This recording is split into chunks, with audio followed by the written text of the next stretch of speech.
Ladies and gentlemen, I had beasts in my day.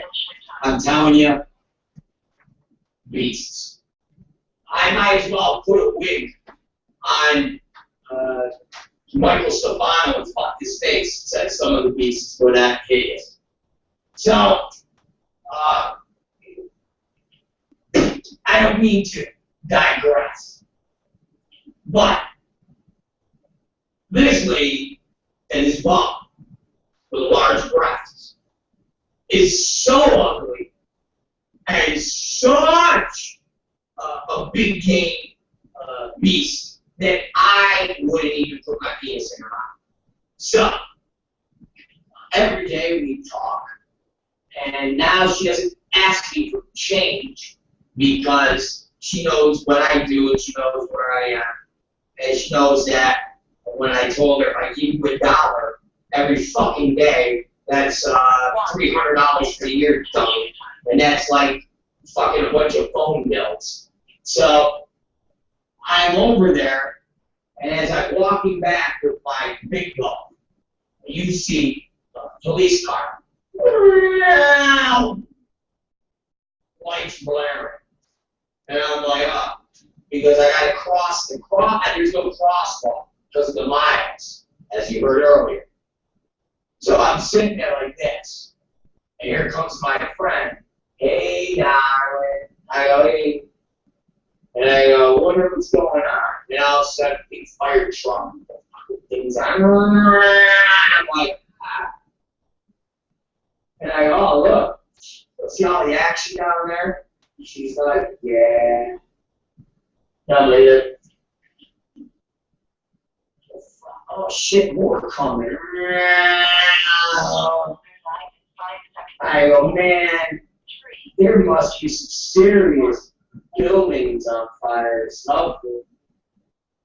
I go, man, I must have happened when I was inside. But she's like this, yeah. I go, what do you think? She goes, maybe a woman's clear on the baby. I go, what?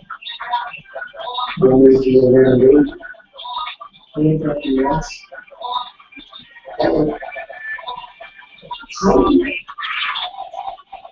Okay, yeah. Well, I'll see you later with the show.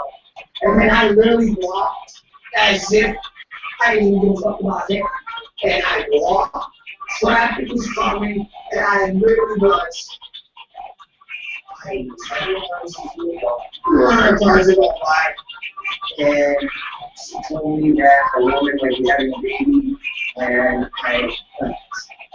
so you guys comprehend, not just that Rob Black was having a conversation with a mom, but that the mom would arrive of all the things in the world that would see 4 giant police trucks, 3 police cars, ambulances, and not more than a block and a half up the street.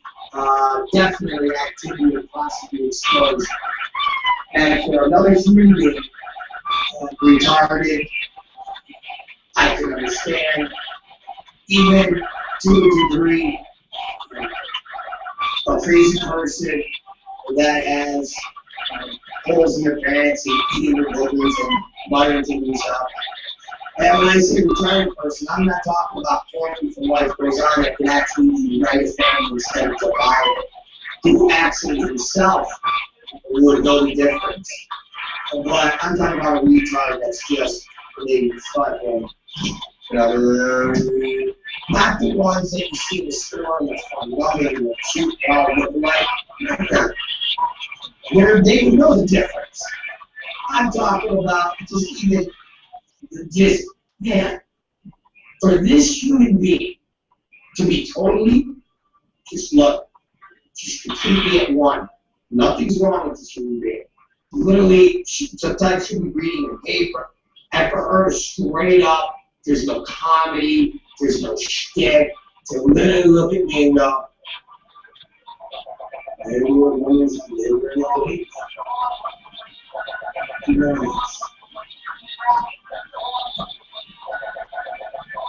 that's all. Can't even make it. You can't even make any other choice. And these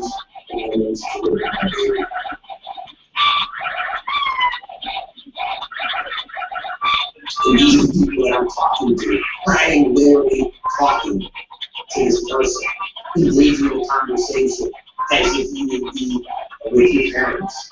And I'm sitting there debating if the entire Los Angeles Police Department and Fire and Rescue are out there with a building on fire to deliver a baby. So, I don't know what that says about me. I don't know what that says about the crazy lady that I talked to. But it does say something about Lancashire Boulevard, and more importantly, 7-Eleven and the West Coast Corp, or whatever, Seacoast Corp, whatever they're called, that actually, I don't know, the number two, or number two things that 7-Eleven now has gone for. And guys, it's not just 7-Eleven or Lancashire. It is historically, any 7-Eleven you go to in Los Angeles is a fucking haven for bums. I don't know why. I don't know why they don't hang out at the Arco. Why don't they hang out at AM, PM? But they hang out at 7-Eleven. And the only thing I can think of is because they're open 24 hours a day, and those fucking workers are there working 12-hour shifts, and they engage in forms of conversation because the bums will get money, and then they'll go in there and buy a beer. Or they go in, so they must engage in conversation with these people. So just like I become friendly with people you see every day, but instead of me walking across the street and not seeing them until 6 hours later, the 7-Eleven clerk sees them every fucking minute because the giant bay windows are open and all the bums are standing out there like they're fucking hustlers standing on a fucking street corner waiting for Dick to roll into an adult bookstore in the middle of fucking Santa Monica Boulevard. So the only thing I can attribute to that is that friendship resulting in somewhat of a prisoner and a captor, same type of vibe. And then when you factor in the fact that all of the 7-Eleven workers are Indians or Pakistani, which inherently make them, I don't want to say talky, but, you know, Americans, an American, somebody who was born in Los Angeles, someone that's just like, you know, hey, fucking bum! Get the fuck out! You know, it's different than a dude with a giant fucking turban on whose entire life living in America is based on people looking at him as a fucking terrorist. So he knows what it's like to have everybody shit on him. So he's sitting there with his little fucking orange turban. What's he gonna do? You bomber? He's a nice guy, you know, little do we know, the fucker's a sleeper cell, another story. But my logic of thinking is, inherently, you got the cab drivers, you know, you got that whole Pakistani, Indian culture. You know, hello, thank you, come again. Hello, my name is Babu. Hello, come again. You know, when have you ever seen an Indian 7-Eleven or a Pakistani 7-Eleven guy really just being threatening? You know, when have you ever fucking walked up and said, wow, this guy at Tower Records is the real fuck? You know, you get the Pakistani guy, they got their giant beard, so it's like Santa Claus with a fucking rag on his head. Come on, you know? So, if you add that with the, with just the fact that you're seeing these derelicts every day, I think what you have is friendship. And what you have is the South Coast Corporation or Sun Coast, whatever they are, basically being a home for bums and wayward souls, because the corporation is founded and created on outcasts and wayward souls. Because let's face it, guys, when you're a Pakistani or you're an Indian or you're an Iranian, whatever of those Middle Eastern culture, you are instantly an outcast in the United States.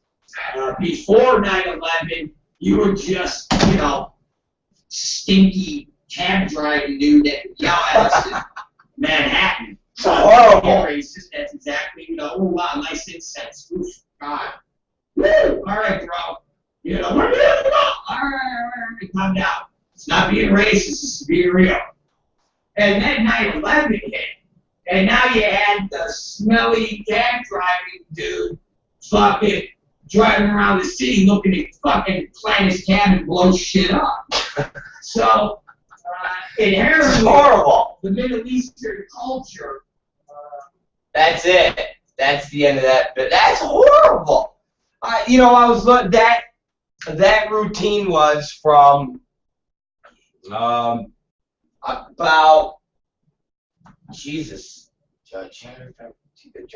March, April. It's like 6 months ago that routine was. I had long hair and a fucking ponytail, and it was when I shot from this side and talked into that camera, the feed that was over here. That was horrible. That's horrible. Talking about a fucking Pakistanis, like, it's horrible. I'm offended by myself right now. I'm offended. Before that, that's horrible. Santa Claus with a towel on his head. It's horrible. Anyways, ladies and gentlemen, it's the Rob Black Show. I'm your host, Rob Black. It's April 11th, 2014, and welcome to the greatest show on earth. Yes, ladies and gentlemen, this is the greatest show on earth. Do you understand that? We are the greatest show on earth. We don't fuck around. Well, we do fuck around, but we are the greatest show on earth. And we do fuck around. My bad. We fuck around. We fuck around a lot. And if you go right now, before I say it, I want to make sure that so shall be written, so shall be done. I'm sent here by the chosen one. Now hold on. Okay. If you go to adultfyi.com right now, you're going to, you're going to read it's probably one of the best stories that we've done. That is just pure comedy. Seriously, one of the best pure comedy stories that we've done. I have, man, it's funny. Yesterday, and let me give you guys a recap. Some of you who weren't with us, because remember, some of you fans that are with us every day, all day, around the clock, you all, will hear me repeat stuff from the yesterday or tonight or tonight. It's not tonight. I can't repeat something from tonight because it didn't fucking happen. From last night, and I'm basically trying to get people up to speed who aren't necessarily Rob Black fans of every single day. It's kind of like when you listen to Howard Stern. A lot of people don't necessarily listen to him every waking minute of every fucking day. Now, there are fans that do. We have a bunch of fans that do, and they never miss a show. But then we have fans that literally will go, oh, I listen to you when I'm in the office. And when I'm in the office, I have you on. Well, when are you in the office? Well, I'm in the office Mondays, Wednesdays, and Fridays. or I'm in the office, Thursdays and Tuesdays. Fuck do I know? I know my friend Todd Blatt, Super Jew. He listens. Some days sometimes he told me he'll go 2 or 3 days in a row listening, and then sometimes he'll miss it for a week because he'll have people in the office and he's doing meetings and he can't have me on in the background talking because then he doesn't pay attention to what people are saying because he wants to hear what the hell I'm rambling on about. So I repeat things and I try to get people up to speed. So with that being said, yesterday, the big buzz of the adult world was Brad Armstrong and his announcement of his new movie that he's currently in the process of working on. And it's called Aftermath. Now, AVN, right out of the gate, did a press release about this movie. Now, I hadn't read or got any info on the movie, per se, until we read it together online. When we read it together online, I had to comment on how incredibly disappointed I was. Literally, very disappointed I was. And it broke my fucking heart. I felt like Fredo, or I felt like Michael in Godfather, and Brad Armstrong was Fredo. He broke my fucking heart. And we commented about it. And it was probably one of our best porn comedy routines in a long time. And if you go to adultfyi.com, you can read about it. It is priceless. It is that credit card ad, where they say, spending $1,000 to fuck a prostitute in Vegas, and she eats your ass for an hour and a half. Priceless. Something like that. This is one of those stories.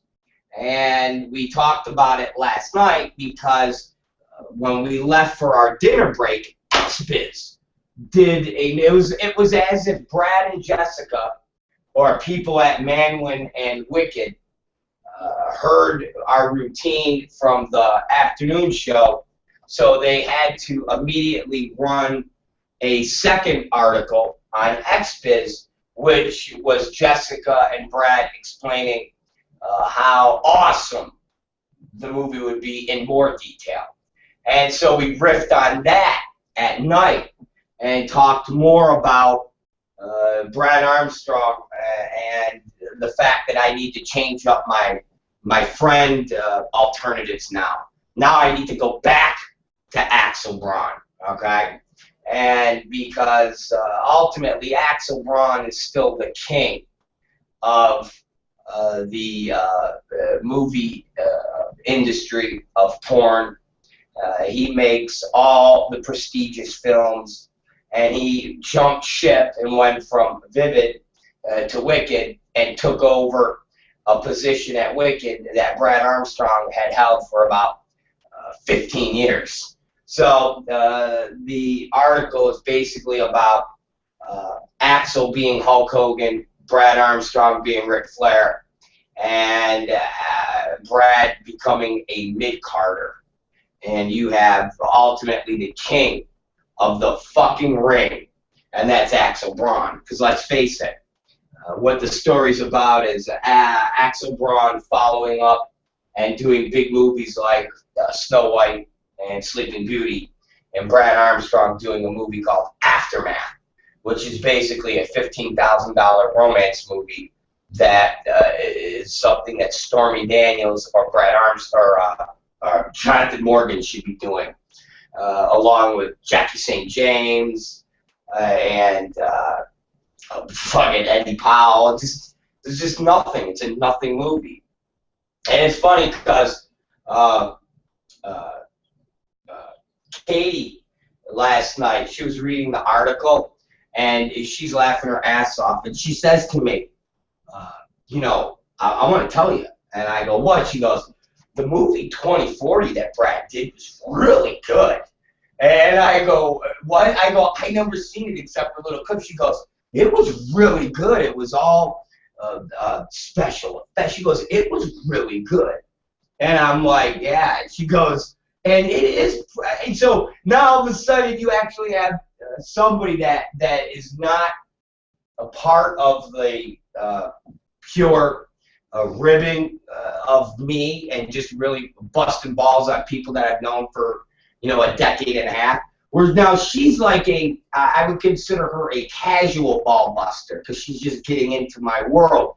And so she actually is reading the story and taking it all in as, you know, analyzing this piece. And she's sitting there going, you know, really, truthfully, all these movies that Brad has done, because she's now breaking it down. She goes, 2014 or 2040, fucking really, really intricate and underworld. And she goes, even Fallen was a, you know, because she's watched these movies.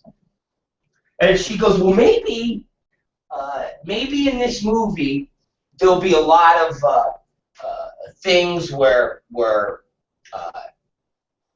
Jessica maybe becomes a ghost and she like kills people at the end. And I'm like, really?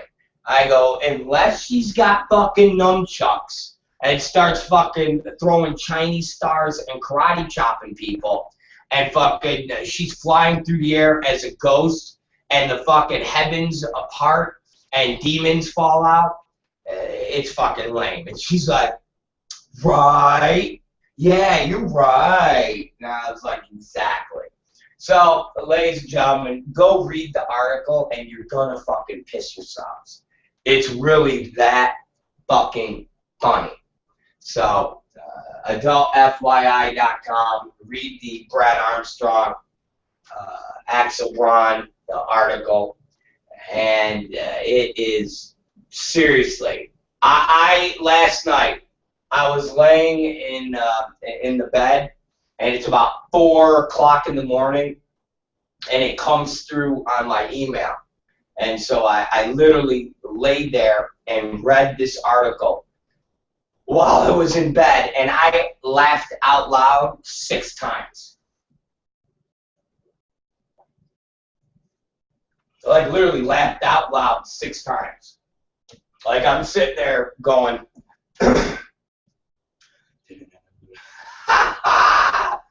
that's like a lunatic I was. Like a fucking lunatic, all right? Like a mental patient, I was laughing. So check it out, and I promise you, I'm not bullshitting, you will laugh your fucking balls off. Alright? You will laugh your balls off. If you don't laugh your balls off, I will, I don't know what the fuck I'll do. I'll give you a fucking t-shirt, okay? All of you who hit me and say, Rob, I didn't laugh my balls off, I will buy you guys a goddamn t-shirt. How's that? Does that work? I will buy you guys a motherfucking t-shirt. Or I'll give you guys a t-shirt. Okay? Are you guys hearing me?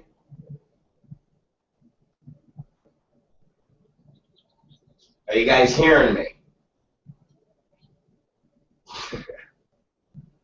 So, oh man. Anyways, you will love it. It is a, I don't know. It's good shit. It's good stuff. So, anyways, check it out, and you will love it. If you don't, you're going to get this. You're going to get this right here, okay? You just hit me up, and you say, Rob Black, okay, we didn't think it was funny, so we want our fucking free t-shirt. It was not funny. It was just horrible. and then I'll send you the free T-shirt. There it is. Front Black Show. Okay, there it is. Just fucking put that. I'm gonna put this back up on the wall. Can you see it if I put it there? I'm gonna put this back up on the wall, for Christ's sake. We haven't had the T-shirt on the wall in a while, so I'm gonna put it back up. Somebody said that to me yesterday. They're like, "You should put the T-shirt back up." I was like, okay. There, how's that? There, the Rob Black Show. That looks cool. All right, there, done. The Rob Black Show. I like that. Anyways, it is Friday. God, I love it. I love when it's Friday. I can't tell you how goddamn excited I am when Friday rolls around. Seriously. I'm very excited about Friday. Friday's over. Friday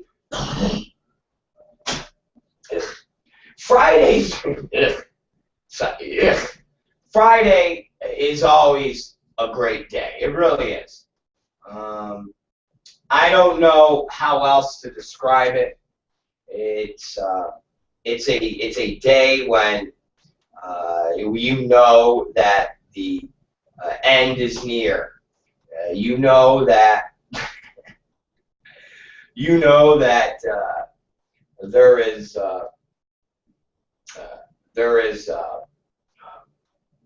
only so many hours left in the in the rest of the day, and you're allowed to leave. And I know a lot of people leave early today. At least when I was in the everyday porn fucking hustle and bustle, I know that we fucking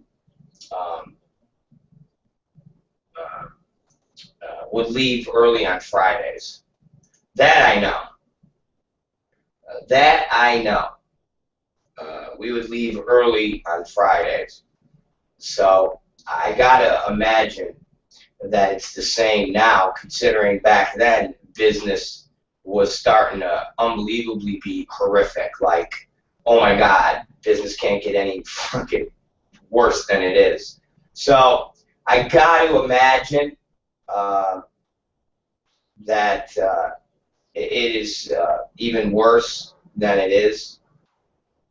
So, hey. Anyways, I wanted to talk about and see if I'm wrong, if I'm right. You know me. Anytime I bring something up to people, I'll get told that I'm a liar, or I'm whatever the fuck it is, whatever you want to call it. But I was sitting here and I was thinking, and I know you're all going to be like,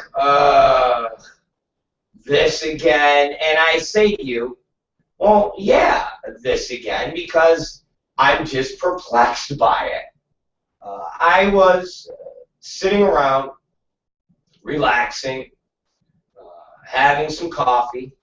I was sitting around, having some coffee, chilling out, and I was wondering what has happened with the APAC.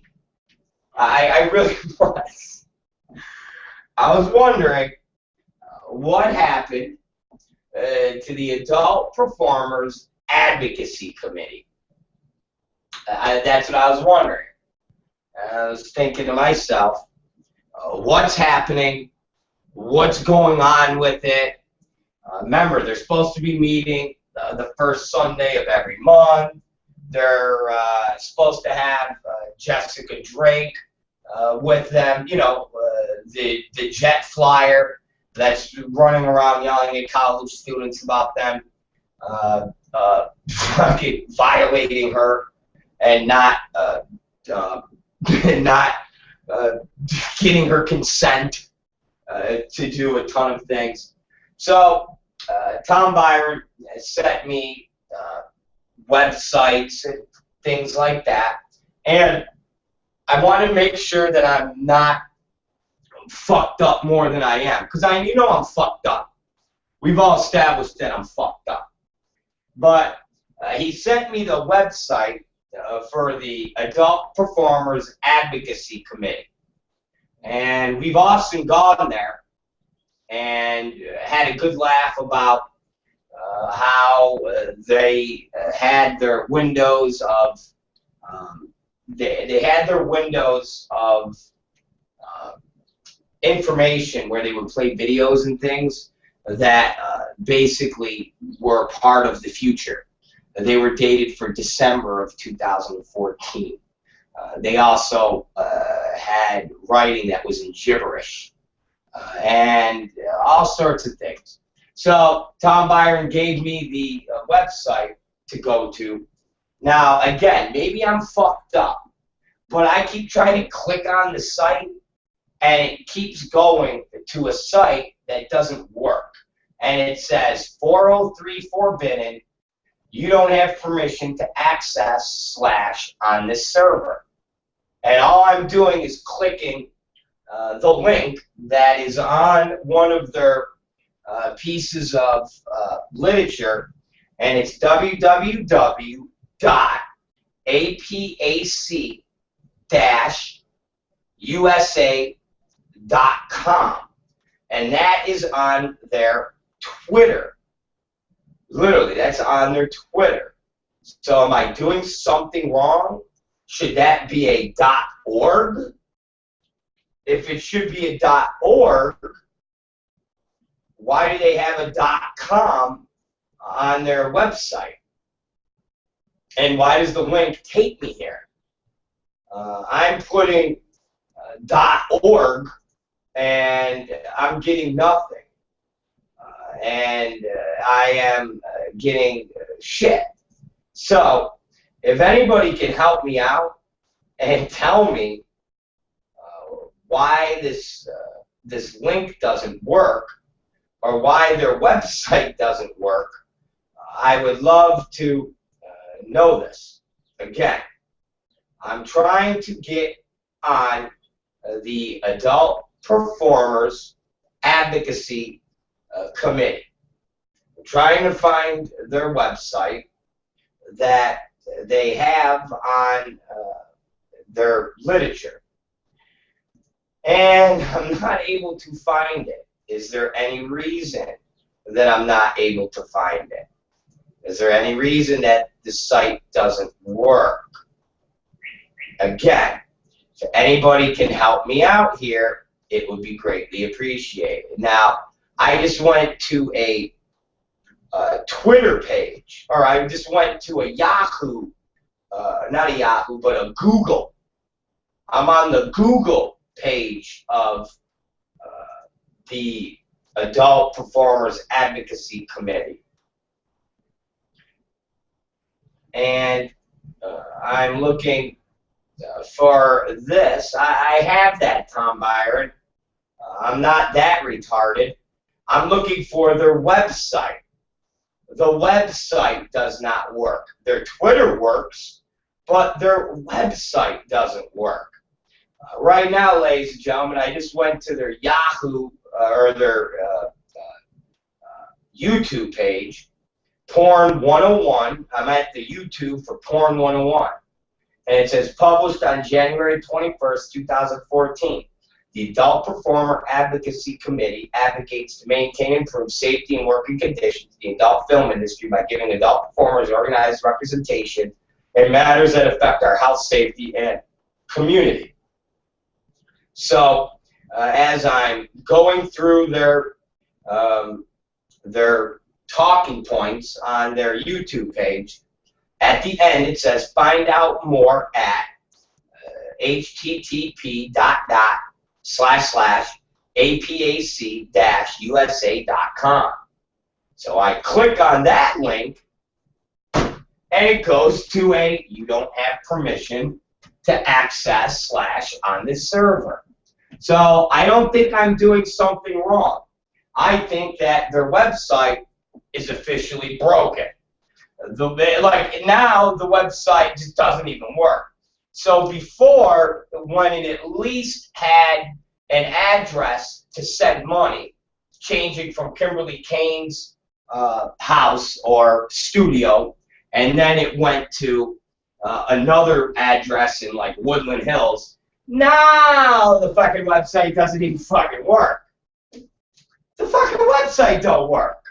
How do you have a Adult Performers Advocacy Committee and it doesn't even fucking work? I'm fucking confused on this. But I guess I'm just a dum-dum. Anyways, so I have now chopped off the website to officially not working. So I'm going to just go to their Twitter page. Okay? I'm going to go to their Twitter page, and I guess on April 6th, they had a meeting, because that's the first Sunday of the month. Now, I'm looking at 2 pictures from their advocacy group, you know, their committee here. And I'm trying to figure out 2 things. Where Chanel Preston is on this party here. I can't seem to find her. And I'm trying to find where Jessica Drake is. I'm not seeing Jessica Drake at this little fucking party either. If anybody can help me, I would appreciate it. I'm looking at 2 pictures that are posted by Kimberly Kane, you know, the girl that had the money going to her. Okay? I'm literally looking at, Tom Byron just said the website doesn't work for him either, so I'm not the only retard. So, I'm looking at these pictures, and I'm trying to figure out where Jessica Drake is and where Chanel Preston is. I'm lost. If anybody can help me out and tell me, it'd be great. I know nobody wants to, but if you could, it would be awesome. I'm serious. I'm not being a dick. I'm not being a total dick. I mean, I am being a dick, but not a complete dick. But I'd like to know where Jessica Drake is, because I don't see Jessica Drake in these pictures. I see Nina Hartley, and I think I see Kimberly Kane. I think.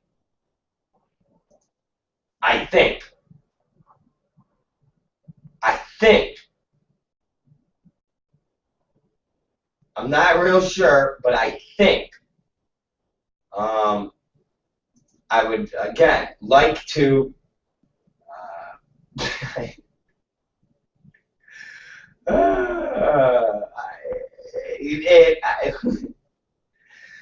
there's a girl here that's there's a girl here called Kinky Gaga. What the fuck am I? What is this? Where the fuck is Chanel Preston? That's all I want to know. Where's Chanel Preston and Jessica Drake? They're the 2 people that are the faces of this organization, and I'm not seeing them there. I see Charity Bangs, and you know what's weird? and see if you guys can help me out about this. And again, I'm not. I could give two shits about what people do as far as being hookers and all that good stuff, because that's what our business is. It's, you know, let's not try to pretend what it is or isn't. But it's fucking weird. Don't you guys think that this is weird? Don't you guys think this is weird? And again, if I'm wrong, I want to be wrong. Just tell me the philosophy of this. How do you create a performers advocacy group and you're putting out videos that are talking about health and safety, and you're talking about basically how condoms are bad and performers get chafed pussies by wearing condoms? I mean, we all know the mantra. We all know the bullshit. And you actually have the Porn 101 Advocacy Committee people talking about how there's all these other ways that you could be in porn and make money.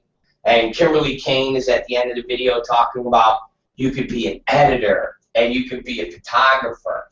But nobody puts in there you could be a escort. You could just go out and suck dicks in hotel rooms. And I wondered that, but nobody really talks about that.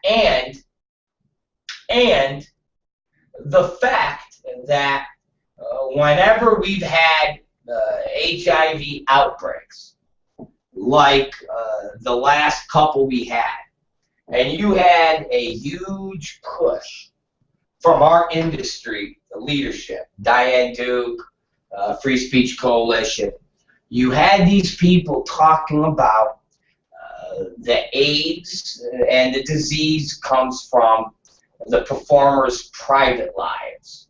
It's not what they do on set, it's what they do off set. And that's where the problem is. Again, I'm not making this up. You can find interviews, you can find statements where these are things that people are talking about.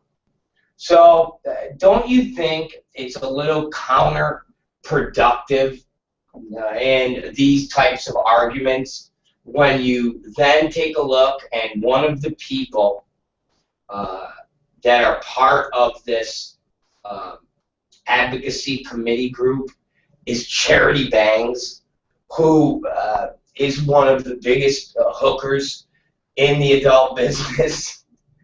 And if you go to any of the hooker sites, but even the ones from like the city page, like fucking Eros, your common Eros hooker site where you literally have just any fucking street person can put a hooker ad in there, and any fucking person that is off the street can pick up a girl.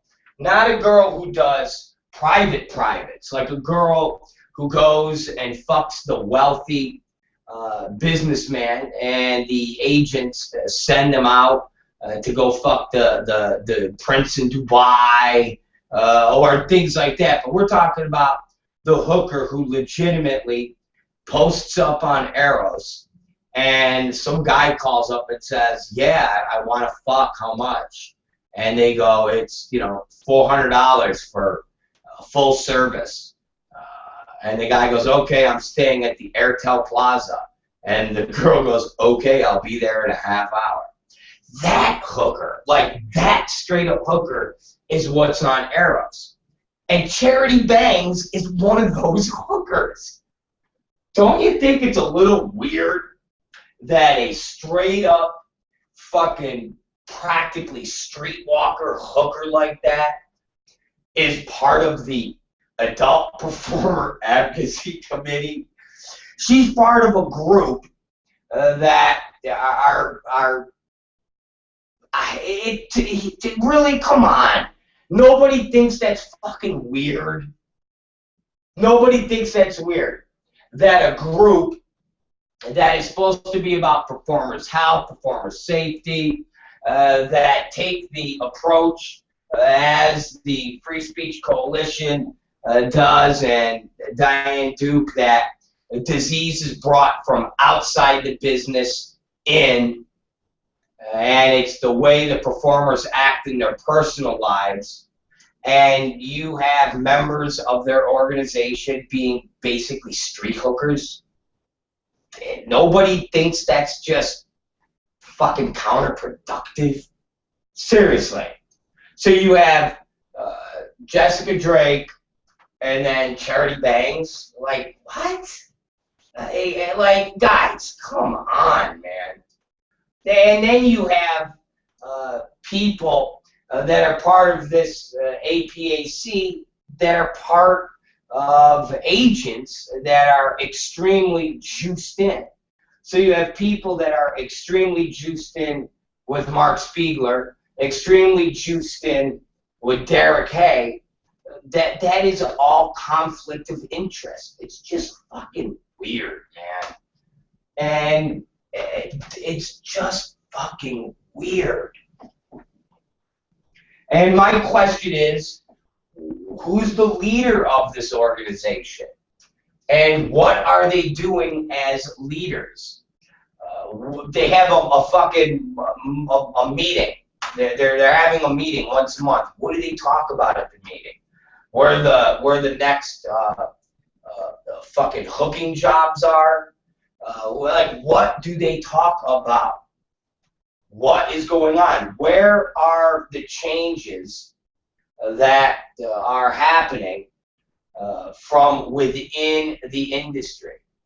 What is happening from within the industry with this organization and all of these people that you can actually say, wow, this is something to get behind, except for a bunch of renegade hookers? Seriously, like what? What is it? If anybody could help me out here, it would be greatly appreciated. I mean, one of these girls looks like Kelly Wells, for Christ's sakes. I mean, seriously, I don't know if this is Kelly Wells, but one of these pictures looks like Kelly Wells. And if it's Kelly Wells runs her own escorting ring. She runs her own organization where she has girls that she sends out on escorting jobs. So, like, are they working as a recruitment office? Again, escorting, being hookers is fine, but you have to separate this stuff. You really got to separate this stuff.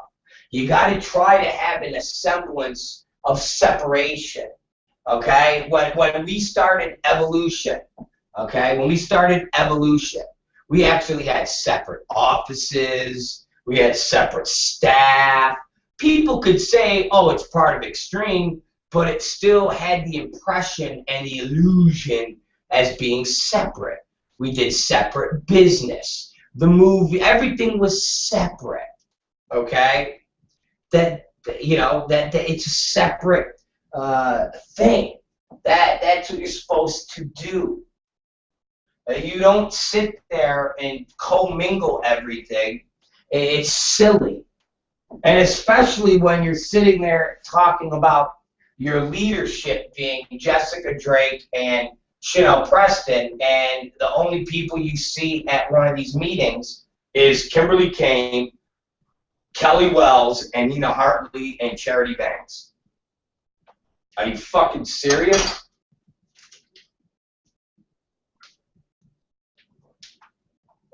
And a couple of guys that might be the most disgusting looking guys I've ever fucking seen.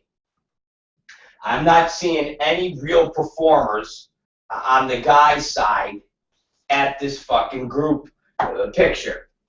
Not one guy that you go, oh, where the fuck is Xander?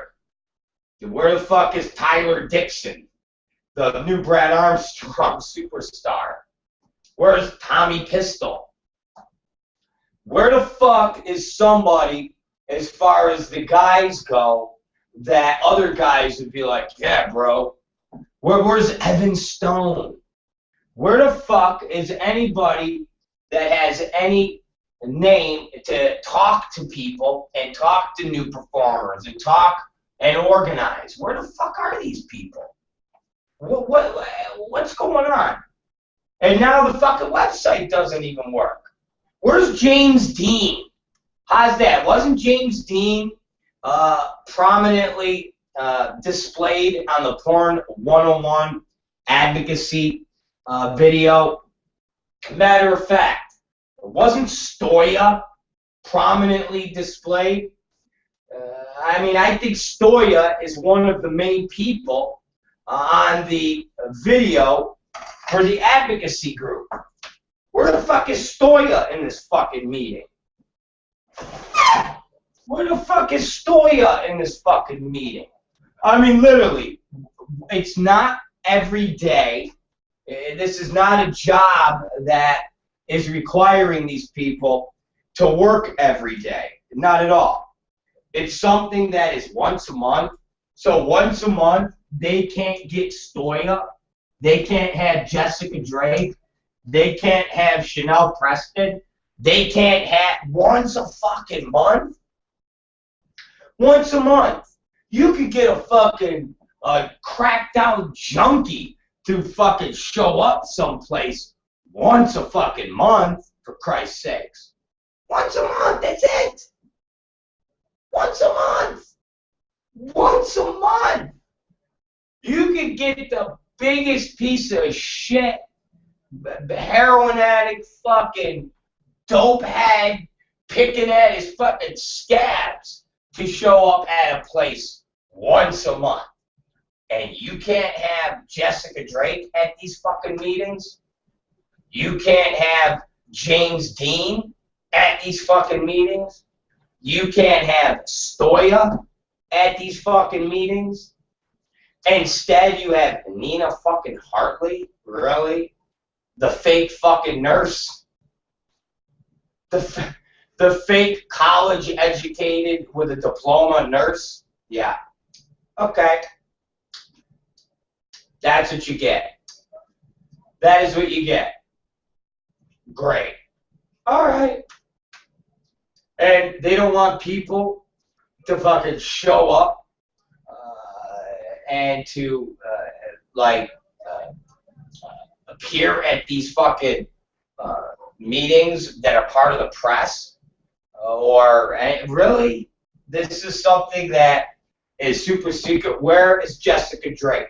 That's all I want to know, is where the fuck is Jessica Drake? Where is Jessica Drake? Where is fucking Stoya?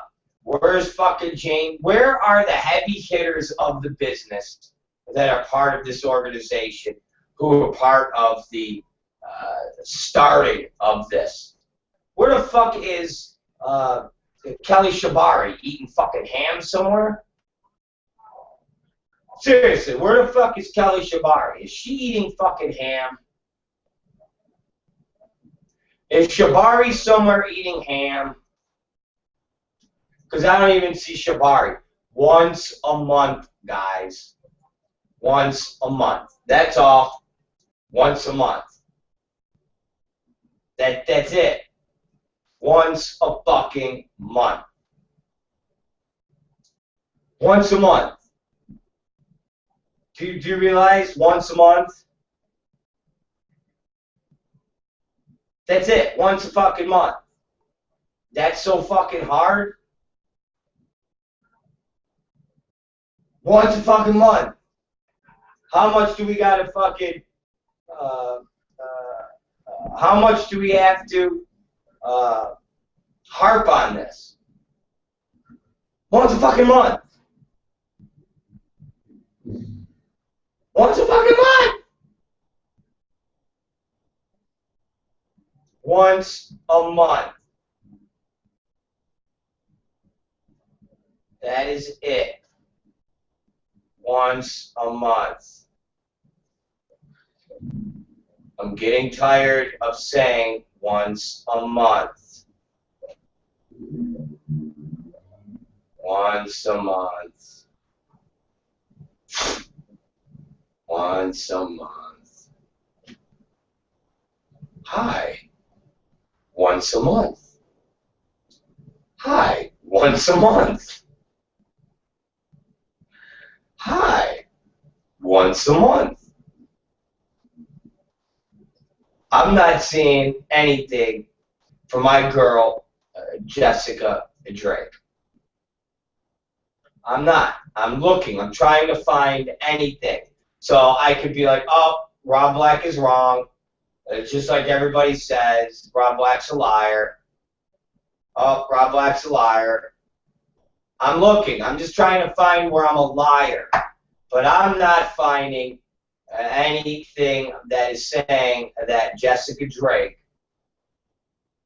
was heading up the Performers Advocacy Group. I'm not seeing that. I'm looking, and I'm looking, and I'm looking, and I'm looking some more. Hello, I'm looking. I'm looking. Oh, man, I'm looking. Looking. Looking. And I'm not seeing anything. Nope. Not seeing a goddamn thing. April 6th. That is what I'm looking at. I literally, you guys, right now I'm doing what is known as Twitter stalking. All right? I'm on Jessica Drake's Twitter stalk. Okay? That's what I'm doing right now. I'm Twitter stalking Jessica Drake. Okay? And I'm seeing absolutely nothing. I'm not even seeing her talking about it. Let's just even start with, Jesus Christ. Go to April 2nd. Seriously. I'm looking at April 2nd. And she's talking to Courtney Trouble. She's talking to fucking, looking for cozy bed. Talking about Kelly Shivari eating fucking ham. She's not fucking with you. Now, nothing from April 1st or anything after April 6th about a performers advocacy group. So is Jessica Drake even part of this bullshit? Or did she quietly bow out? Because from April 6th, even I'm not seeing a goddamn thing. April 6th, from April 2nd and April 1st, I'm seeing things about Kelly Shivari, seeing things about Snow White. I'm seeing things about, I'm even going to March 30th. Where she's talked nothing. Guide to Jessica's Sex, Master Beard Jedi. Okay. Talking about March 29th, Axel's trailer. So I scroll up. I hit April 6th. April 6th, I don't see a goddamn thing for the Porn Performer Advocacy Group. So I'm not seeing anything for the Porn Performer Advocacy Group.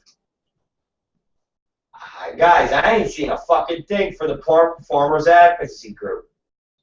Yet they're using Jessica Drake's pictures everywhere. Yeah. Okay. So I guess Jessica Drake is not part of the Porn Performer. I'm looking at her tweets for April 6th.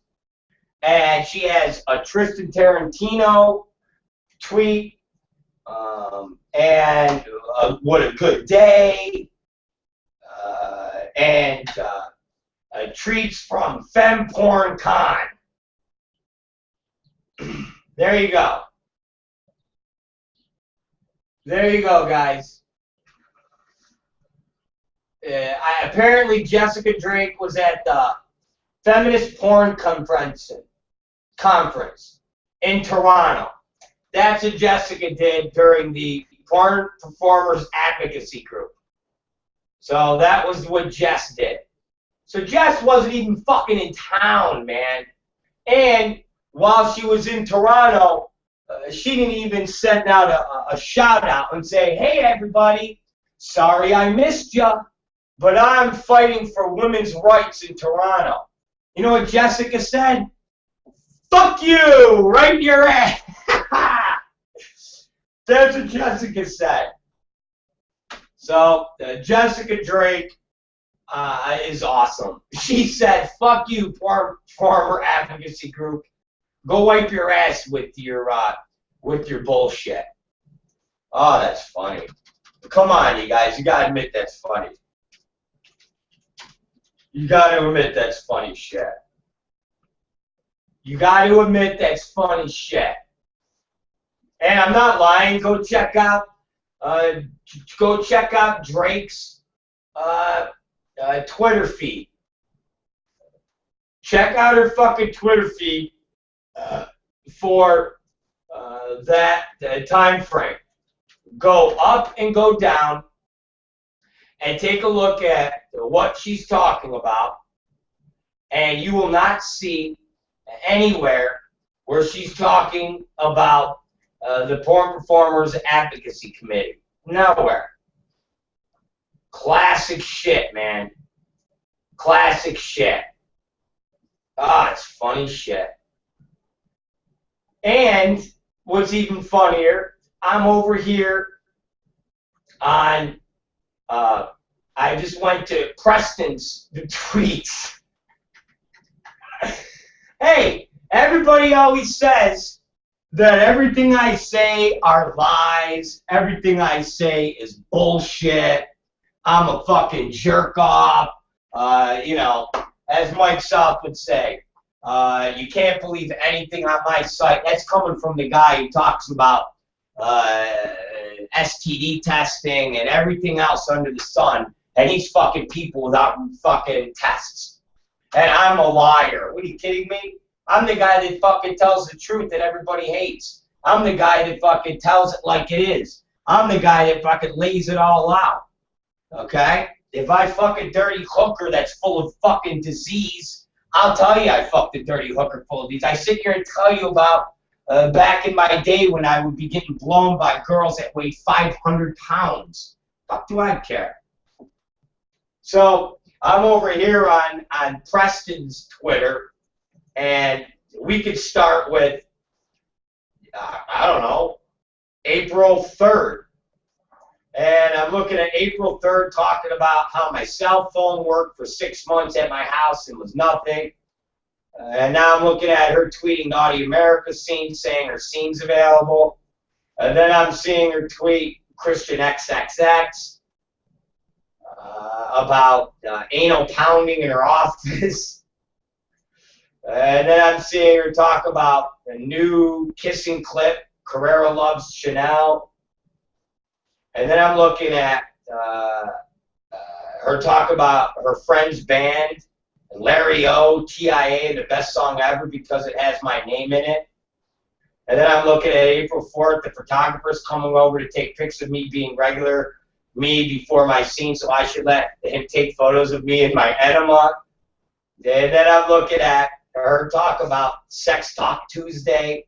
Don't miss Sex Talk Tuesday on April 8th.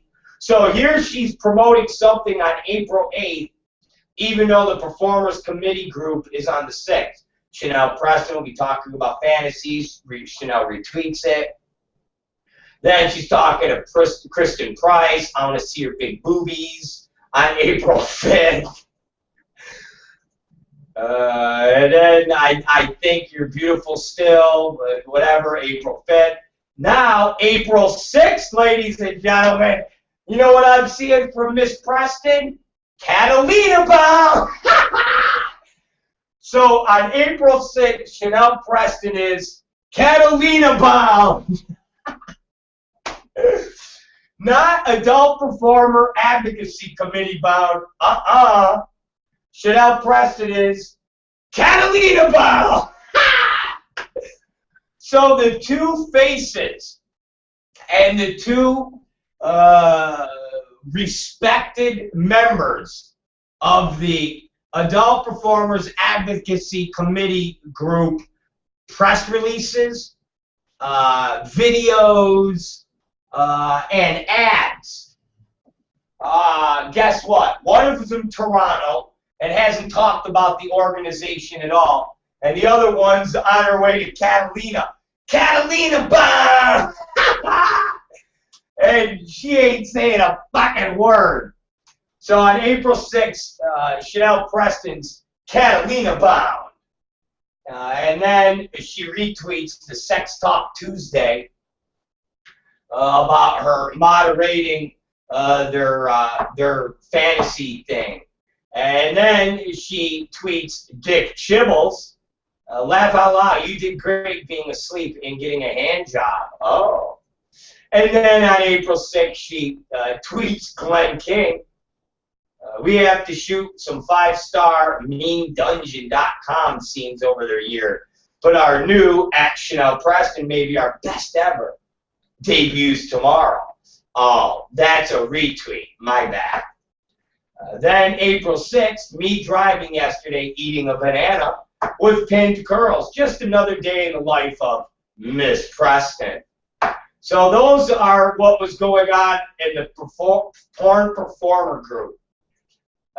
April 7th, another retweet by a mean bitch, Glenn. April 7th, I can't stand Facebook for not helping me stop some psycho for harassing my family. Wow, I feel bad for Chanel.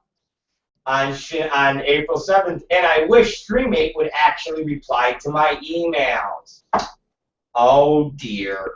April 7th, do you know of another good webcam platform for porn girls? That's to Madeline Marie. And on April 8th, join me today, where I'll be discussing fantasy simply on Twitter and get involved in discussion. And then on April 8th, new Wicked Picture Scenes is now available with Miss Saint XXX and Javon Jordan XXX and Wicked Pictures. And then on April 8th, packing for my vacation today, one more day of work and I'm out of here! And then on April 8th, I know my fans want to look the other way unless I'm getting railed, but you can still donate to my cool project. Oh. There's Chanel hawking her website, her little YouTube page, saying, "Give me money, motherfuckers, so I can do my free YouTube page."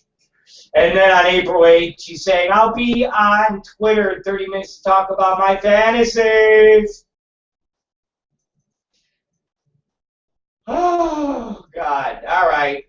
Well, we went 3 to 4 days before the Adult Performers Advocacy Committee group, and we went 3 to 4 days after the Adult Performers Advocacy group.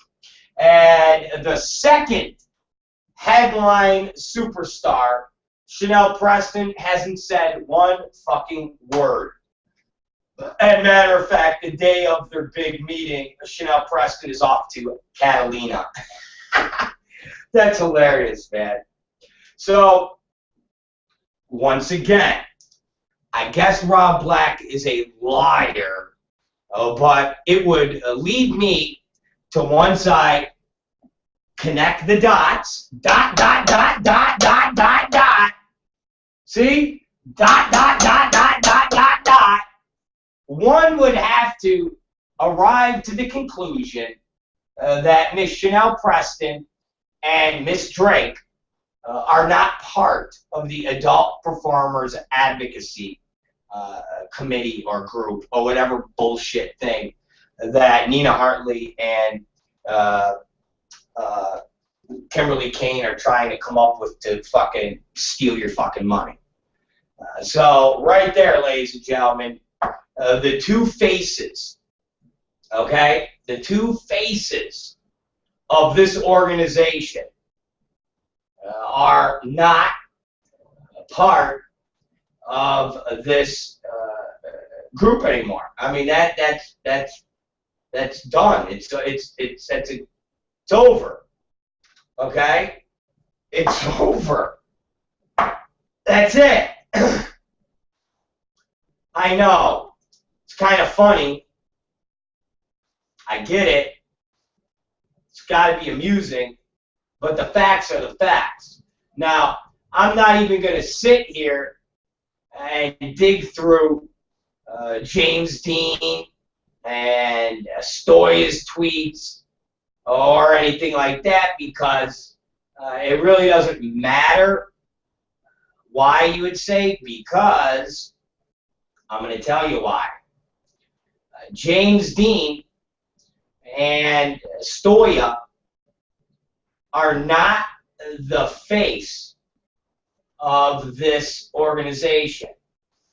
And what I mean by that is, if you go to the web, or they don't even have a fucking website anymore. If you go to their page, the APAC, they have a huge banner.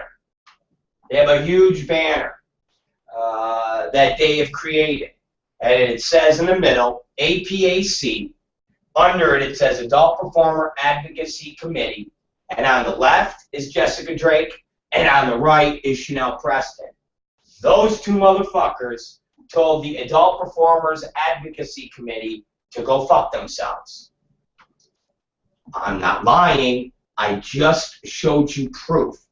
Now, if proof only means that you haven't heard "go fuck yourself" from Jessica Drake's old lips and Chanel Preston's lips, and that's the only way that you will say Rob Black is not lying, then I guess I'm a liar. But if you actually believe what you see, you actually believe what you hear, and you actually can fathom that if these two people, who are the faces of APAC, are not talking about it on their Twitter timelines 4 days before or 4 days after their big meeting, and they are not in town during the big meeting, then one would have to connect and say that Drake and Preston told Nina Hartley and Kimberly Kane to go get fucked. And again, not just their website, but go on to the AVN and XBiz, where you can see press releases that the APAC has put out. And guess what? You will see Drake and you will see Preston.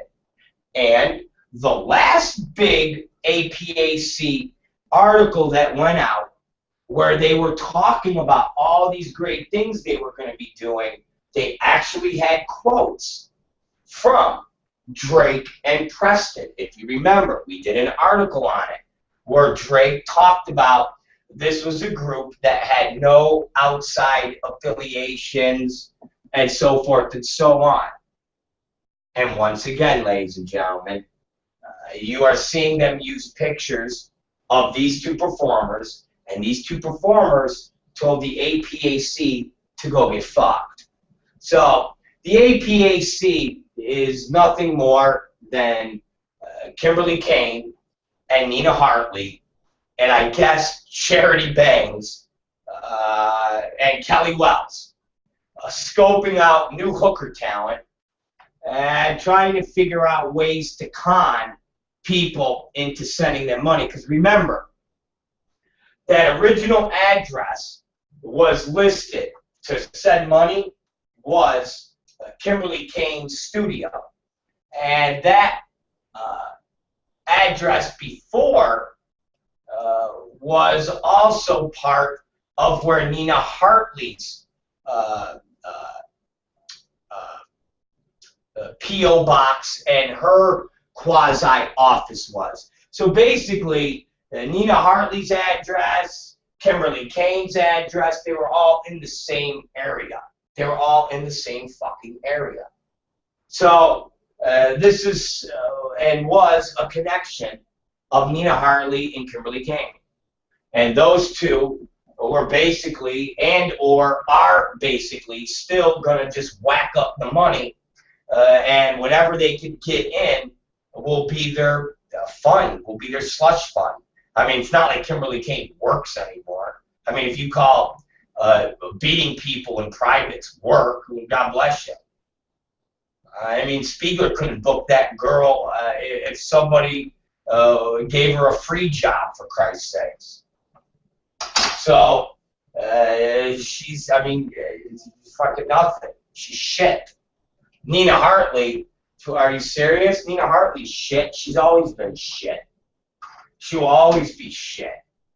That motherfucker flip-flops worse than any panderer politician you could imagine. She's for it. She's against it. Guys, gotta remember something. Nina Hartley used to be pro-condom. She used to be pro-condom. Just like her husband there, Ernest Green.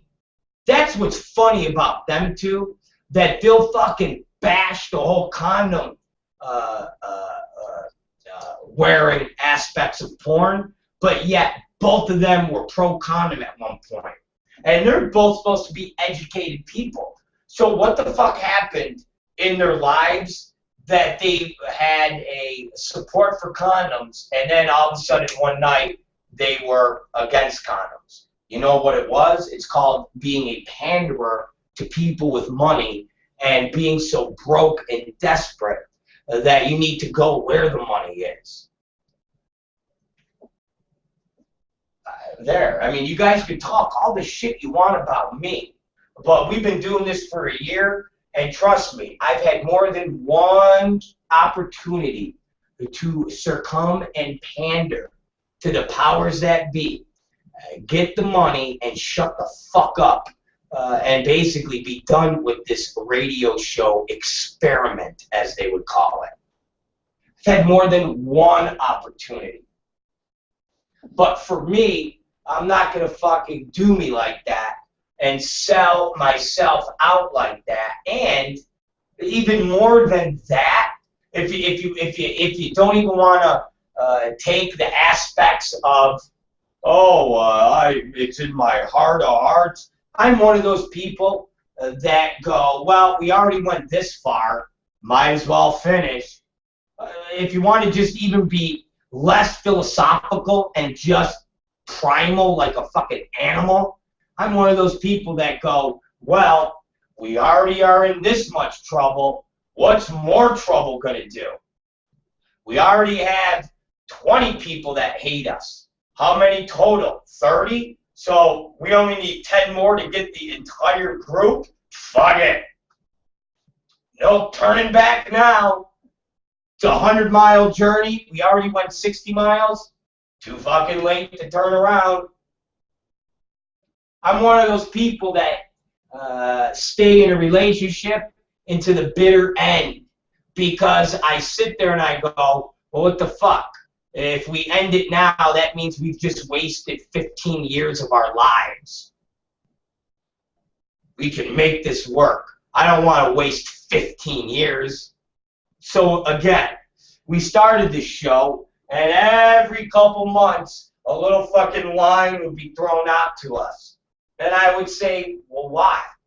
We've gotten through all the tough times now. Why turn back? It's not like this is the first month, and we're sitting there fucking, oh my God, we're going to eat pork and beef. We're deaf. Okay, we'll do what you guys want. We're sorry. It's like we already gone this far. We already fucking made it. We already made it through to the other side. So people like Nina Hartley and Ernest Green, they have no moral center. They have no break on through to the other side. They don't. They have nothing. They basically go wherever the wind blows. Like I said, Ernest Green he was married to Chloe, or dated Chloe, whoever the fuck he was doing with Chloe, and Chloe was all condom. That was Ernest's wife, girlfriend. Ernest and Nina Hartley, when they were together, Nina Hartley was all condom. She even got harassed by it by us. We used to make fun of Nina for being all. We've made fun of Nina Hartley for being all condom, and we've made fun of Nina Hartley now for being against condom.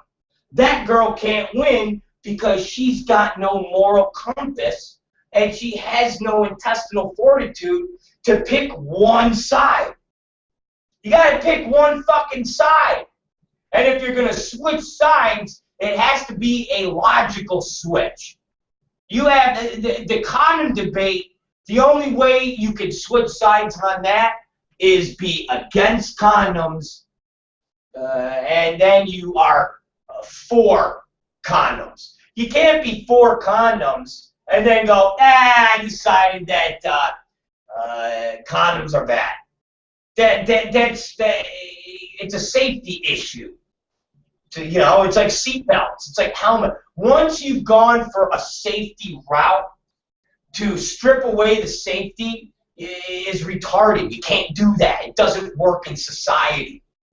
Just like when Republicans strip away regulations and all hell breaks loose and people go, see?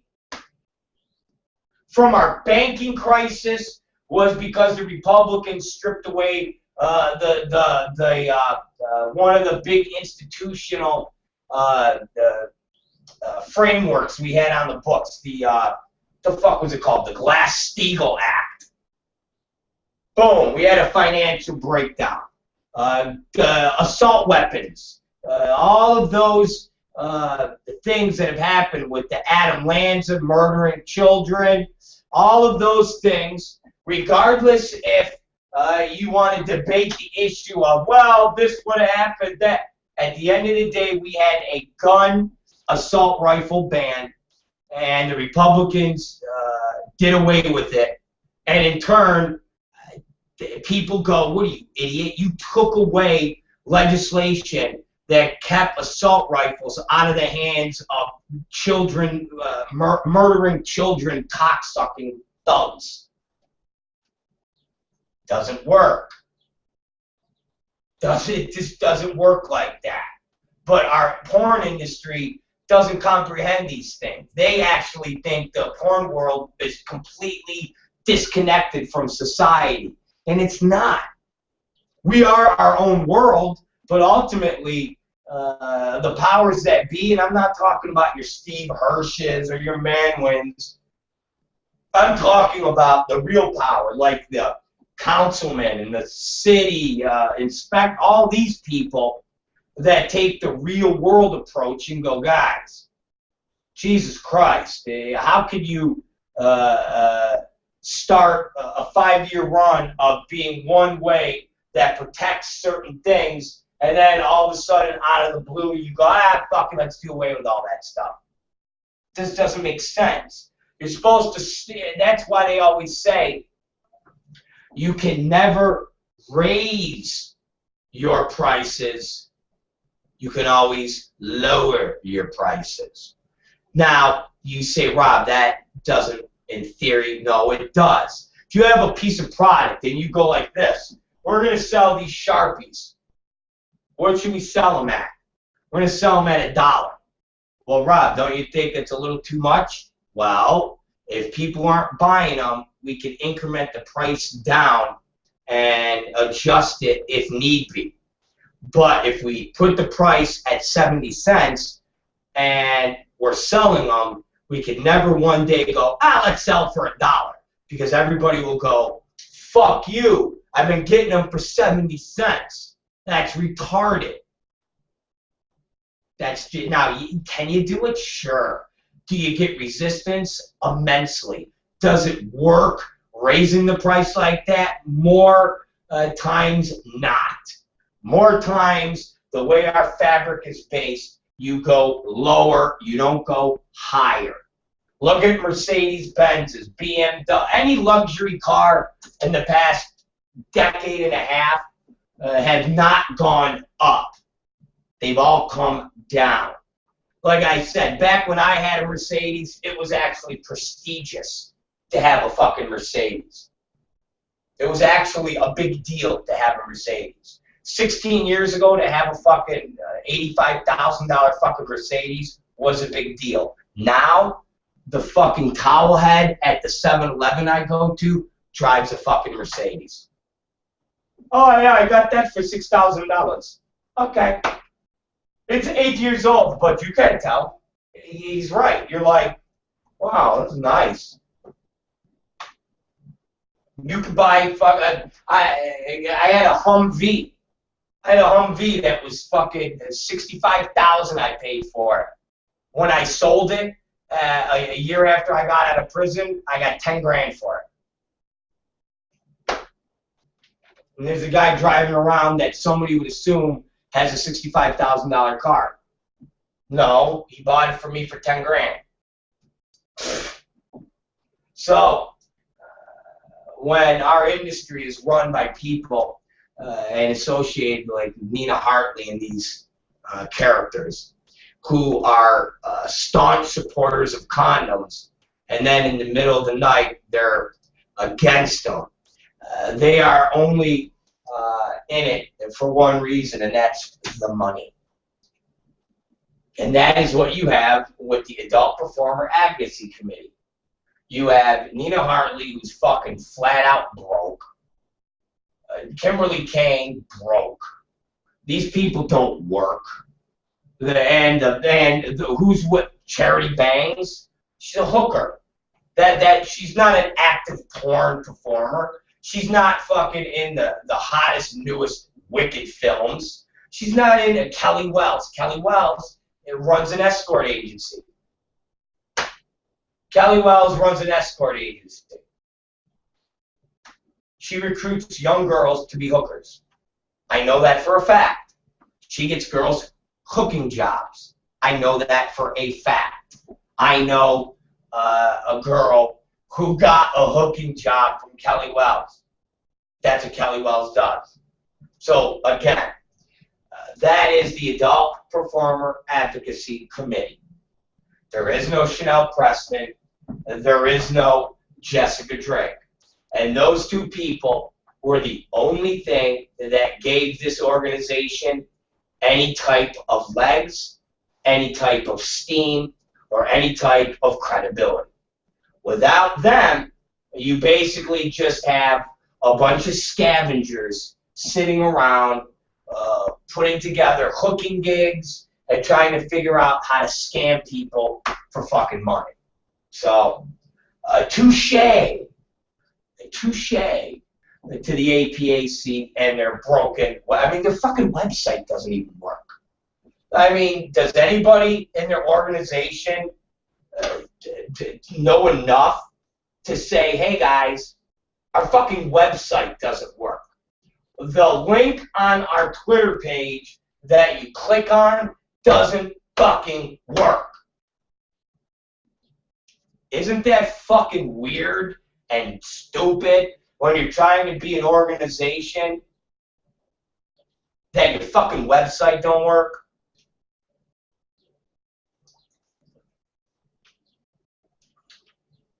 Come on, guys. Work with me here. Work with me. Seriously, work with me. Help me out here. Tell me I'm not completely fucked up. Please. Tell me I'm not completely fucked up. If you have a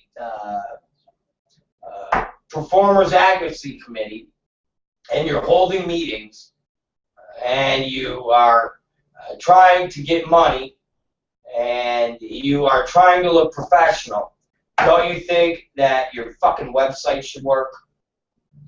Don't you think if you have YouTube videos, think about this. You have YouTube videos. You have these all-important YouTube videos that are out there. And on those YouTube videos, guess what? You actually have you actually have links to your website on the YouTube videos. Don't you fucking think that the fucking website should fucking work? Seriously, don't you fucking think that the fucking website should fucking work on the fucking YouTube video? Come on, you guys.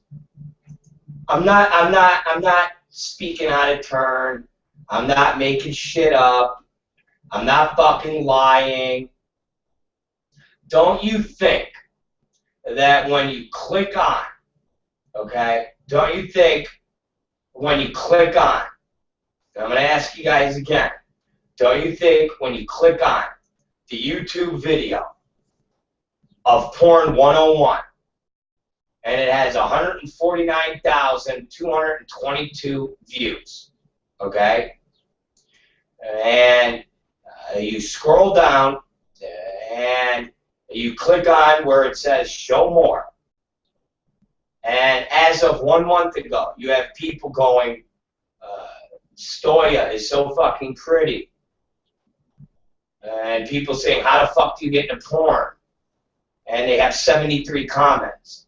And you go to where it says find out more at apac-usa.com, and you click on it, and it goes to a you don't have permission to access on the server, forbidden.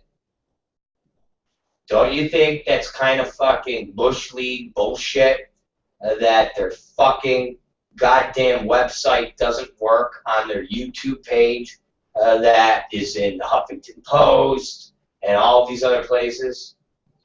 Oh no, it totally is fine. Rob, you're just a fucking asshole douchebag. Okay. I mean, the APAC on the fucking Twitter page even says on February 1st, the APAC Porn 101 video has hit over 100,000 views on YouTube. Thank you. You're welcome. Could you please make the fucking website work? Thank you. Seriously, man. Anyways, it's the Rob Black Show. We're going to take a break, and we're going to be back. I hope you guys are enjoying the Brad Armstrong, Axel Braun story. I think it's one of our better stories. It's pretty fucking funny. I'm going to take a break. You know what I got to do right now, you guys? And I know some of you are going like this. You got to take a shit, right, Rob Black? I do. I got to take a fucking shit. That's what I got to do right now. I got to take a shit really quick. I know in your heads you're thinking that's disgusting. That's no way for a serious radio, internet, TV show host to talk. I know that. But when nature calls for me to let my bowels run wild, I've got to do that. Okay? I've got to fucking do that. I'm sorry, but I got to do that. And while I'm doing that, I want you guys to listen to a special bit. And it's about a crippled model. Yes, a crippled model that can only be referred to as somebody that's very special. She's the crippled model, and she did the New York fashion walk a month or two ago. So enjoy this about the crippled model, and hold her in reverence because she is crippled and she's beautiful. And we'll be right back after these crippled model words.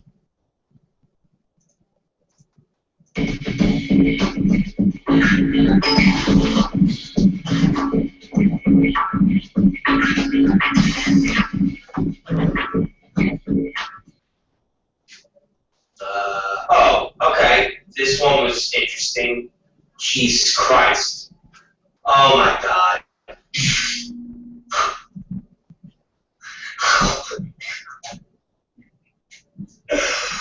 Oh man. Alright.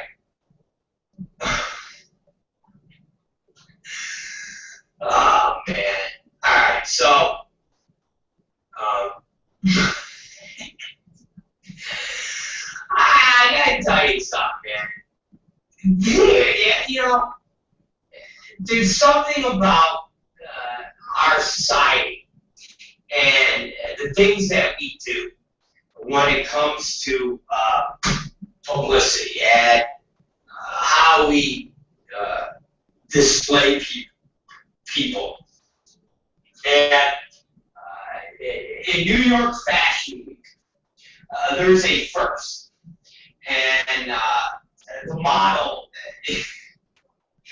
is in a wheelchair, all right? And her name is Danielle Scheinbach, okay? And she's a psychologist turned fashion model.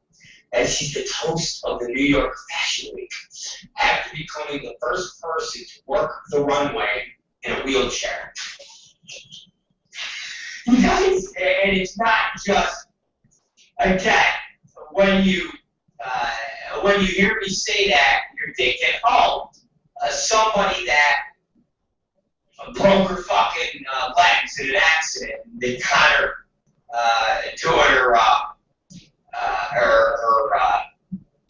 modeling. No, that's not what it is. You're sitting there saying, oh, it's somebody that was born paraplegic, like that paraplegic show about the girls that would scoot around the city, roller girls, whatever the fuck it was called. Nope. Nope. No. This is somebody that's after our own heart. And it just shows that when people look at this woman and or talk about this in a way that is a celebratory example of acceptance and beauty, what it is a fucking gimmick, and it's to get everybody to talk about this event, because there's nothing sexy whatsoever about a woman with spinal muscular atrophy, a condition that is impaired for motor skills, all right? Do you guys understand that? This is basically kind of an MS person. This is somebody like we talked about, like the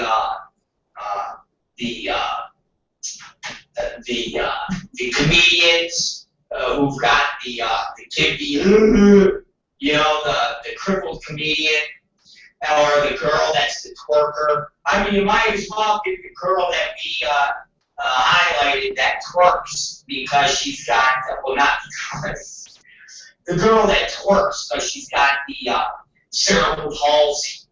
And same thing with the actress from Facts of Life that played Jerry.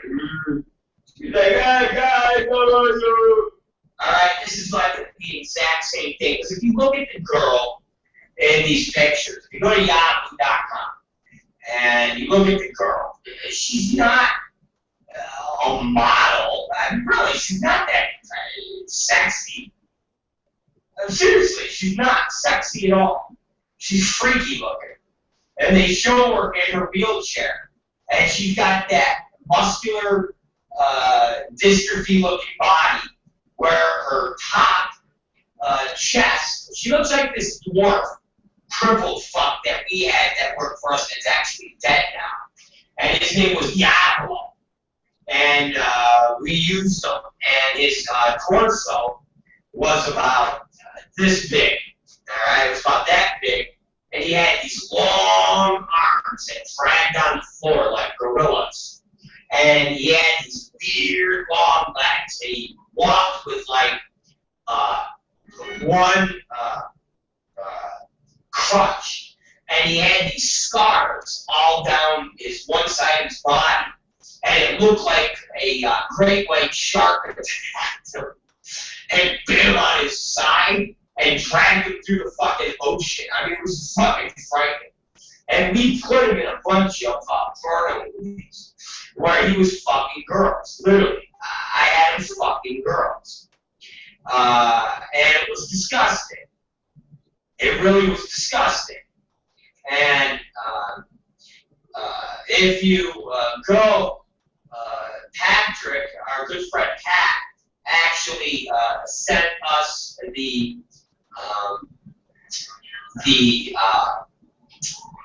video clips of this lady in her wheelchair, and you can take a look at her. Her name is Danielle Shy Pup Video Diary. And I mean, if I got more views than this crippled fuck, I don't feel so bad. Granted, she's got some videos where she's got 2,300 hits, but then she got other ones where she's got 212 views. So I don't feel too bad. I mean, I got more views than this crippled bastard, alright? So, hey man, I'm alright. I'm at least more popular than the crippled girl. I don't feel too bad. You know, if I started looking and she had 700,000 views, I would get a little disgruntled. But I mean, Jesus Christ, she's got one video here that's 9 months old and 160 views. The fuck out of here. Fuck you. I got better hits than you cripple fuck. Come on now. You know, come on. Fucking shag off. Fuck, I got a Mr. Marcus video that's got 9,000 views in less than a year, you motherfucker. So I beat this crippled cocksucker all the time. And she's on fucking Yahoo. She's in the fashion district. Jesus Christ. And anyways, her name is T49 Video. That's the YouTube page. So it's youtube.com/user/T49 videos /videos. Okay? And I'm far more popular than this broad. I am. I'm far more popular. Dr. Daniel Shypop interviewed about dating and disabilities. 160 views. Get the fuck out of here. God, she's ugly. That's not, again, alright guys, this is a gimmick. This is a gimmick. She's not beautiful. She looks like a crippled chick with fucking spinal muscular atrophy. Fucking ugly and gross. Alright? With this tiny little top and these long monkey legs and monkey arms and this big ugly long face. I know, some of you are probably saying I'm evil and I'm mean. Hey, I'm speaking truthful with you. What do you want from me? You want me to lie? Is that what you want me to do? You want me to fucking lie? What do you want me to be, Shane Marr? And I make fun of Alyssa Milano being a fat ass, and then I gotta go and apologize? No, I'm not that. I'm not a pussy. Okay, I'm not a pussy. I'm not a fucking pussy. Alright? I'm not a pussy. I'm gonna look at this lady and say, she's not a model. Alright? This is like a freak show, and they put her in this to get fucking publicity. So people like me and other news agencies would fucking talk about it. And sure as shit, I'm talking about it, Yahoo's featuring it. So it served its purpose. But who do you think? Y'all say Raul is gonna fucking use her? You think fucking Lauren Taylor's gonna fucking use her? You think Neiman Marcus is gonna use her for their new fucking summer campaign of fashion models? Get the fuck out of here. Neiman Marcus Neiman Marcus won't even let black people in the fucking store, let alone a fucking crippled bitch. What, are you kidding me? It's very offensive. Okay, this is very offensive. This program is so offensive. I mean, it really is, you guys. This program is one of the. I gotta tell you, this program is one of the more offensive programs that are out there in the market today. It really is. It really is one of the more offensive programs in the market today. So seriously, very offensive. very offensive. It's very, very offensive. Very offensive. Oh, God. So are you guys excited about the weekend? Has anybody got anything planned? Has anybody got anything planned? Nothing? Nothing planned or what, guys? Come on. Nothing planned. Nobody's got nothing planned.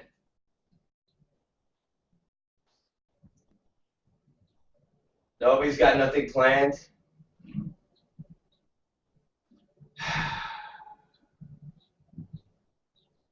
Nobody's got nothing planned. Well, I know that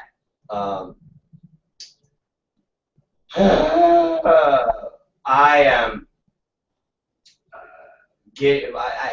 okay. I'm gonna be going out. Okay. And gonna go out and have dinner, because here's the issue. Here's what's going on.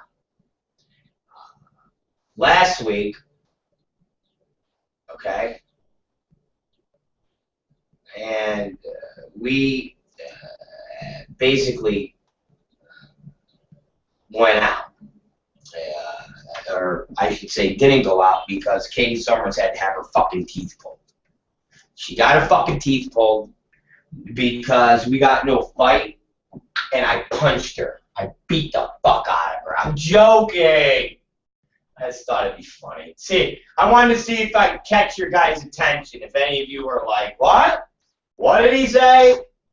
Anyways, Katie Summers got wisdom teeth. Remember, this girl's young. She's not an old fuck like me, where your teeth just fucking either rot out of your mouth, or you just give up on a wisdom tooth, and you're like, dude, I've had these wisdom teeth in my mouth all my life, and one's impacted, the other one is half crooked, but it doesn't fuck my shit up, and I've lived with it, and it don't matter, and I'm not pulling them out. So you actually don't give a fuck as you get older, but when you're a young, beautiful girl, you give a shit about your teeth, and especially when you have dental and you have insurance, because our great president made it that until the age of 26, you're able to stay on your parents' insurance plan. And guess what? Katie Summers is on her parents' insurance plan. So she's got full dental. She's got, I mean, this motherfucker, she could go get like CAT scans of her fucking brain, because she's having like Amanda Bynes crazy episodes, and that shit's covered. That's how good this motherfucker is. So she went to the dentist, and they did all this work on her mouth for I think what she had to pay $300. It was, you know, I mean, they pulled out her teeth. They pulled out 3 teeth, and and it was oral surgery. She got like the stitches in the one thing, you know, the extra, all this shit. She had to pay $300, and I seen all the billing, and it was, I think it was like $1,800 worth of work, or $1,500 worth of work she got done, and she only had to pay $300. So I was like, bang, wow. What big action this motherfucker's got. So, she basically had this done, and I actually have one of the videos on my Instagram, Twitter, of her walking out of the dentist's office. I pick her up from the dentist's office. It's funny, because she's just walking, and she's like, she got cotton all in her fucking mouth. And she's like, dentist, I woke up and then I got no teeth. And I'm like, I'm filming her. I'm like, really?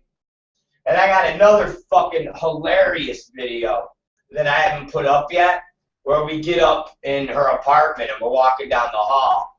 And I'm like, so, how you feel? She's like, and I go, you want my cock in your mouth? And you see her face go, I don't want no cock in my mouth. But it's just this transformation from, because she wanted like some Jello and stuff. It's like, I want a cock in your mouth? No, I don't want cock in my mouth. I'm gonna put that video up later. It's pretty priceless. So we didn't do anything. We basically watched WrestleMania on Sunday, and we watched marathon rounds of Veep on Saturday. So that was the extent of what we did. So of course this weekend, her mouth is feeling better, and she would tell me today it's tender, but I'm fine. And she's eating like full food again. She's eating like a horse again. Okay, I'm telling you, this girl, I've never seen anybody that weighs $105 eat as much food as she does and not gain any weight. And I know she doesn't binge and purge because I'm with her. So like we'll eat. And if she binges and purges, all she's purging is bile from her stomach because that food's already digested and went out of her asshole. Because if we go out on the weekend and we go eat, it's like a whole 8-hour process. And she don't run to the bathroom after. It's like, let's eat this. We eat, and then we walk around, and then I want to go to Forever 21, and then I want to go here. And then I tell her I want her to go in the Universal City parachute machine where it looks like you're flying and taking a skydiving course, and you're flying in the thing. Oh, we're going to do that. Maybe I might have her do that this weekend. We seen that like a couple weeks ago. I'm like, you got to do that. She's like, I'll do it, right? I was like, you got to do it so we can film it. She's like, fuck yeah. So I was like, okay. So I said, and it was cold out.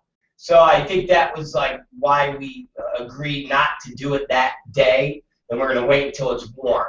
So now it's getting warm, but you will see in a couple weeks Katie Summers in that fucking wind tunnel thing, flying with that fucking suit on, doing like flips and shit.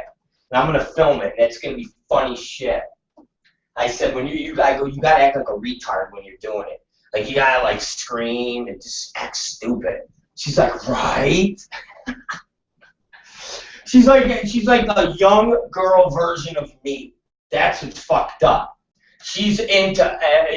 I'll be like, hey, let's go and fucking shit on people's doors. And she'll be like, right? Let's do it.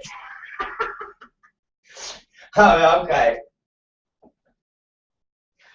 I'll be working out in the morning, and when I go to her place and I'm all fucking just gassed up and I'm like, rape! And I'm fucking rape! And I'm like, Katie, right now, and she's working out on her fucking little machine.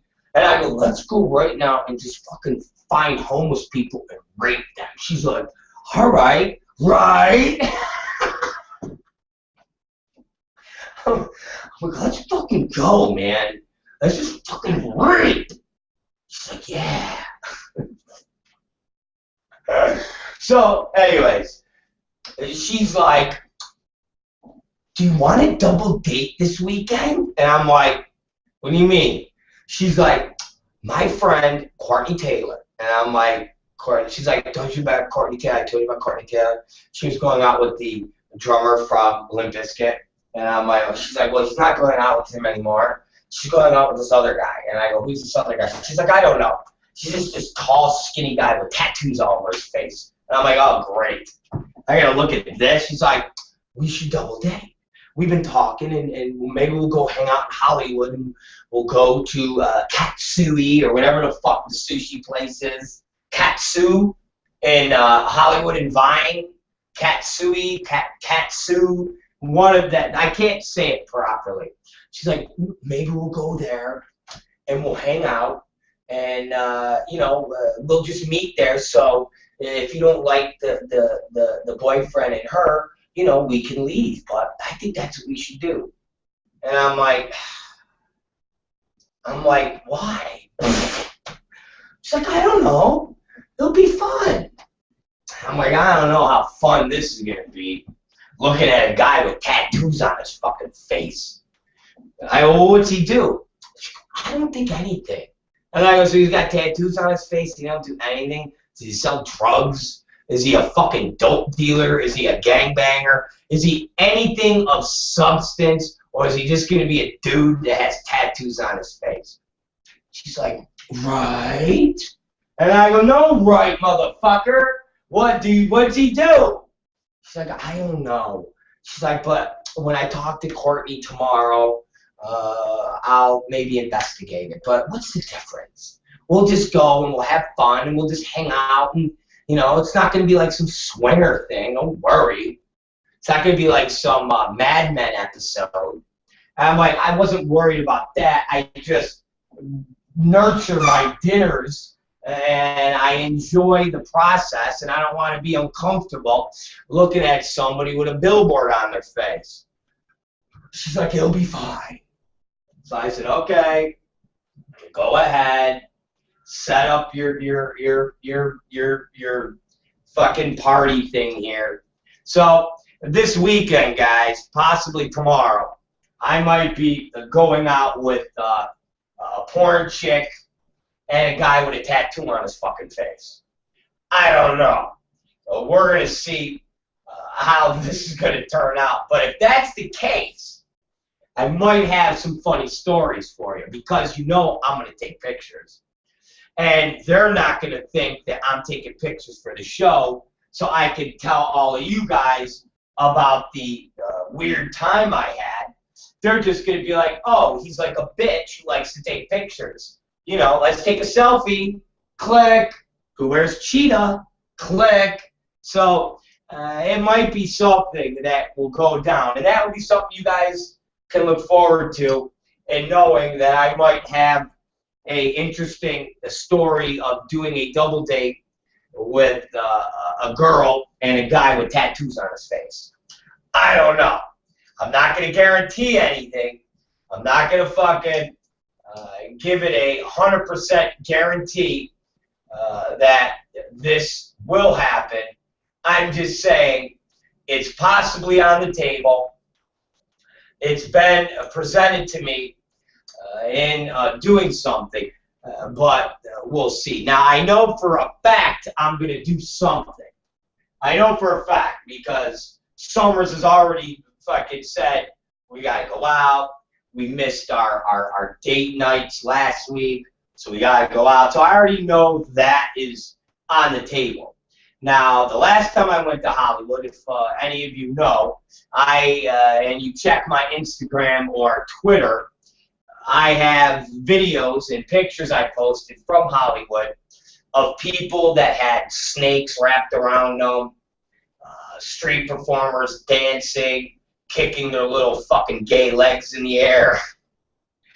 But it was good video, and it was good pictures. Now, I did tell Summers that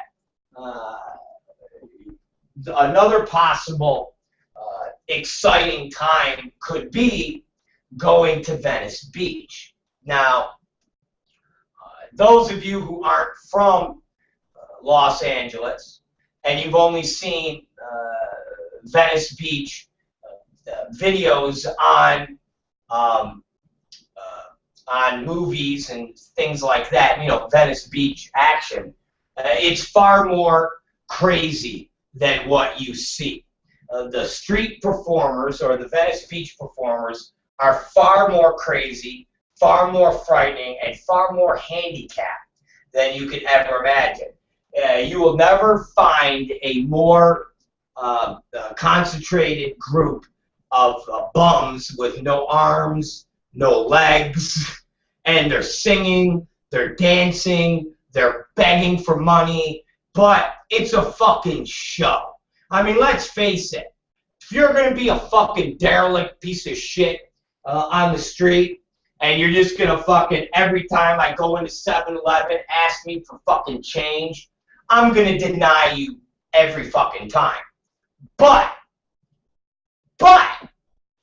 if you've got one arm, no legs, or no legs, 2 arms, a whole combination.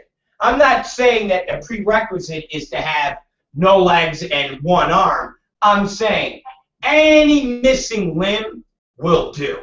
Any fucking missing limb will do. If you're fucking got no eyes, no ears, if you're a burn victim, any type of disability that is really noticeable and real strong, and you're a bum, and you're begging for money, 9 out of 10 times you're going to get $1 out of my fucking pocket. Because that shows effort, okay? When you've got no legs, and you're on a little skateboard, and you're fucking skating down Venice Beach Boulevard on your knuckles, and every so you stop, and you're like, I've got no legs, I've got no legs, do you got $1? I've got no legs. I'm like this, bro. Here you go, man. Here you go. How about I got $2 for you, bro? $2 fucking dollars for that. And I'll give you $10 if I can film you doing about a 2.5-minute bit talking about having no legs, and you're just yelling at people, and I'll tell you who to say.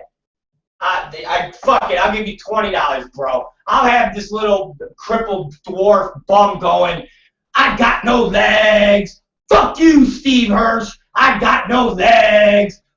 Fuck you, Paul Fishbein. I got no legs. Fuck you, AIDS man. Well, he won't have an arm either. He just have a nub. So it definitely is a journey into an odyssey when you go to Venice Beach. So I had told Summers, hey, yo, we should go there. But again, it was cold the last couple weeks, and last week she had her teeth pulled out. So maybe tomorrow I do the Hollywood with the tattoo face guy. Okay?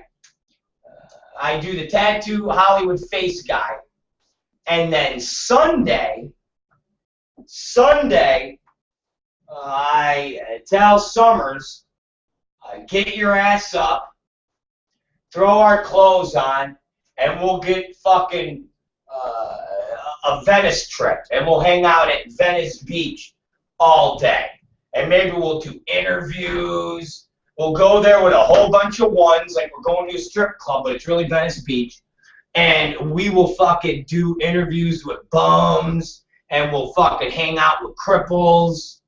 Because my gimmick, and Katie's too icky, like she gets real icky about bums and about people like that. But what I would like to do is have Katie do selfies with bums and cripples. And she's like, you know, I don't want to have a bum all touching me. I'm like, I'm not telling you they got to touch your tits. It's like, I don't even want to get near one of them people that smell like shit. And I'm like, come on. I go, real quick, let's do a selfie. And the guy, and you just click. You got to admit, that'd be hilarious. If I just had nothing but Katie Summers selfies on my fucking Twitter page of her with just fucking random bums. Fucking bums throughout Los Angeles. And not just regular bums, but also the one-arm bums, the no-leg bums. So, like, the guy on Venice Beach that's got no legs on the skateboard, you got Katie, and she's, like, squatting down, and she's, like, got her arms folded like she's a rapper, and she's just like, what up? She's doing all sorts of crazy poses with all these people. I think it'd be awesome. So I'm trying to I'm trying to get her to do that. I'm trying to get her to be down with it. But she's got a problem with the whole fact that the person smells like urine. She's got a problem with the fact that the guy smells like piss. I told her, I said, just don't breathe in. And she's like, oh my God. She's like, I got a picture of her hanging out in a bum's little house. And that was like a whole, I told the story. It was like the episode from the scene from Jaws where Hooper wants him to take the picture on the front of the boat. And he's like, Martin, get out there. I want to perform to some foreground. And he's like, foreground my ass. I'm like, Katie, let's take a picture in this bum's house. And it was off on Lancashire, and there was trash and dirty diapers and fucking dolls, little dolls. I don't know why the bum had dolls, and not fuck dolls, like little baby dolls with missing arms, and it was just all over the place. And I'm like, get in there and let me take a picture. She's like, no. She's like, I'll get fucking disease. And I'm like, I'm not telling you to roll around in the dirty diapers, but just kind of like get in the picture and be like, she's like, no. I'm like, get the fucking picture. And she's like, fine. So if you go on my Instagram and Twitter, you'll see a picture, and she's literally in a big old debris field of bum crap. And she's like, I'm like, yeah. I'm like, was that too hard? She's like, I want to go home and shower now. I'm like, you act like you were rolling around it. She's like, it stinked like shit. I'm like, that's because there's diapers and feces, and it's the guy's house. We're in his house. He's down the street trying to get some dinner, and we're in his house. We're invading this bum's fucking house. We're invading the bum's privacy. That, of course it stinks. If somebody went into your house and you just got out of the bathroom and you just took a big shit, the guy would say, hey, lady, it smells like shit in here. And you'd be like, of course, I just went to the bathroom, bum. Well, you're in the guy's house. The guy shits here. His bathroom is exactly where you were standing. She's like, right? So I think that's going to be on tap for tomorrow. I think tomorrow we do the Katsui in Hollywood on Hollywood and Vine. So if any of you know where Hollywood and Vine is, and you know where the restaurant is, the sushi place, and you want to come and hang out with Rob Black and Katie Summers, come on down. If any of you want to chill with the fucking master, all right? You want to chill with the greatest show on earth, and that is the Rob Black Show. You come on down, okay? You come on down. And then maybe Sunday we'll go to Venice Beach. That, the more I'm talking about it, the more I'm getting excited, because it could be some really quality entertainment of Katie Summers and hanging out with them. They even got a guy out there, ladies and gentlemen, who he's got really no arm. He's missing the whole arm, and right here it's cut off at the sleeve, and where it's cut off at the sleeve, the rest of his arm is as big as this stick, this metal pole. It's like this. So the guy literally, it's just this hunk of stick meat that extends. So the guy's like, hey, how you doing? And it's just this nubby, bony, it's like somebody took a bone from a skeleton and stuck it into his shoulder, and that's what he has as an arm. And he fucking sings and dances on the beach, too. So he's just like this, and it flaps and shit. It's awesome. I'd love for fucking Katie to take a picture with him, and she's got his nubby, long, stick arm, like, around her neck. So she's like this, and he's got the stick thing around the back of her neck. So they're oh, she's high-fiving him. She's like, eh, high-fiving his fucking stick arm. Hey! I know I couldn't get her to fucking just like she's chewing a bone.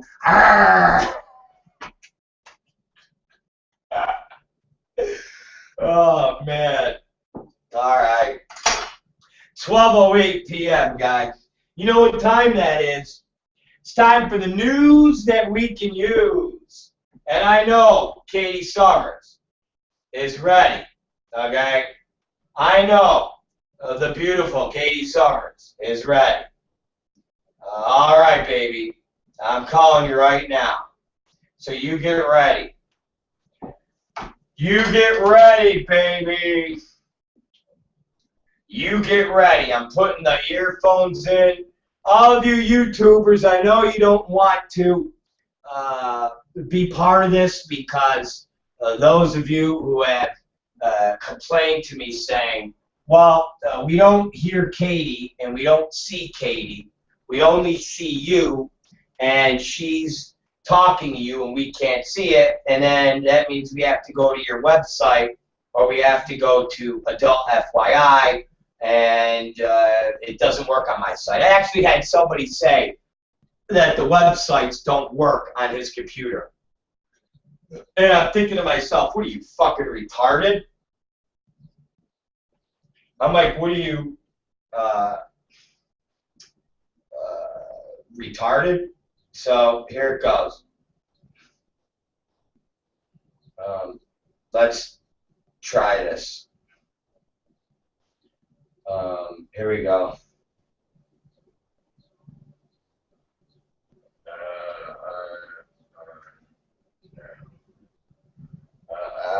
Okay, here we go.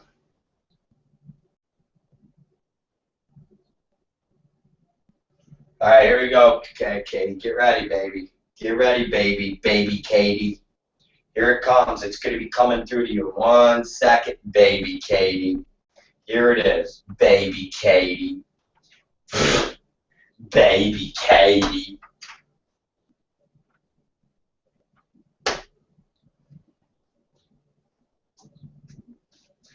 Katie Summers, this is Rob Black, and I'm welcoming you into another edition of the Rob Black Show, and we are proud to present to the world, ladies and gentlemen, boys and girls, children above the age of 18, I give you Katie Summers and the Nerds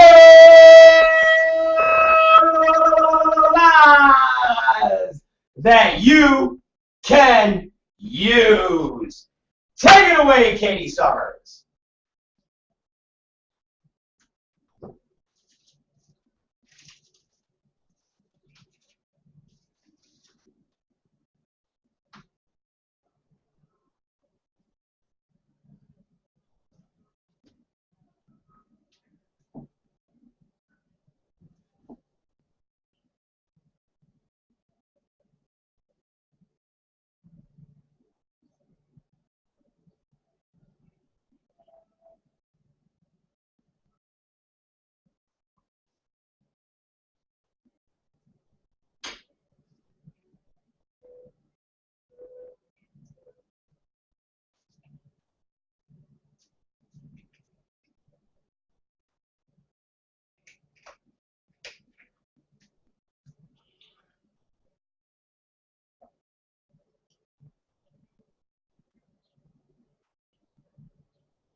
Wow. So this is getting good, huh? This is getting real good.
This is going to be good. So we'll see what shakes out of it. Because, I mean, I don't know. I don't know. But it's definitely going to be pretty good. It's definitely going to be pretty good. I don't know. My take is you normally, when you hear these things, 9 out of 10 times, a lot of it's actually true. Seriously, I know it sounds horrible, but how many times have you heard from Ben Roethlisberger? All these things always come out that they're not lies. They wind up coming out being true, and they wind up getting basically swept under the rug, and then they wind up paying the girl off. Normally, they wind up paying the girl off. They tell her to shut her fucking mouth, and it gets fucking swept under the rug. Remember, Ben Roethlisberger of Pittsburgh Steelers, he had a whole thing where they say where the girl said he basically went into she was in the bathroom and then he followed her in and basically just started fucking manhandling her and groping her and doing all sorts of creepy shit to her. And she went after him, and he never got jail time. He never got suspended. And basically, the girl was paid off with a huge lump sum of money. So I'll tell you something, Captain. I bet you at the end of the day, something happened with this girl. And I know we were speculating, oh, she's probably just a hooker, this and that. But I bet you something did happen, and I bet you these guys are actually involved, especially Caverjack.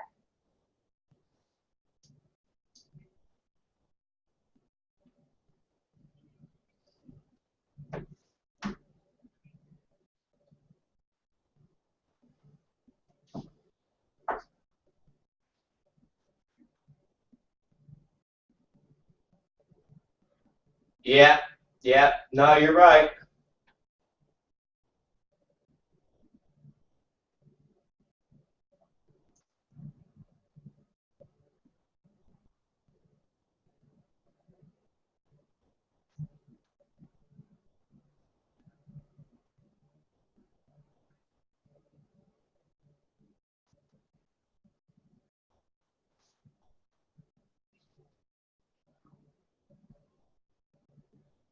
So, we'll see.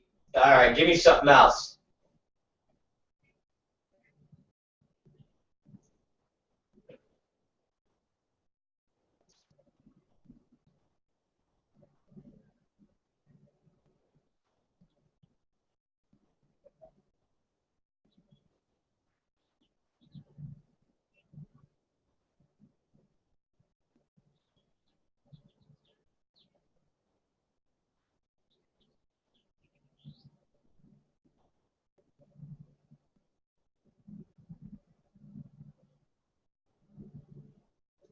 Fucking. So wait a minute.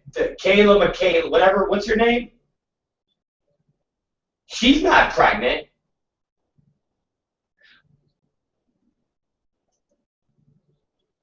Oh, Jesus.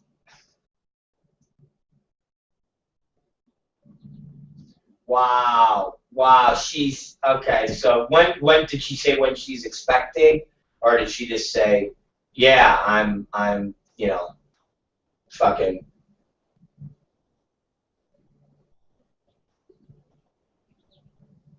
Um,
oh my God.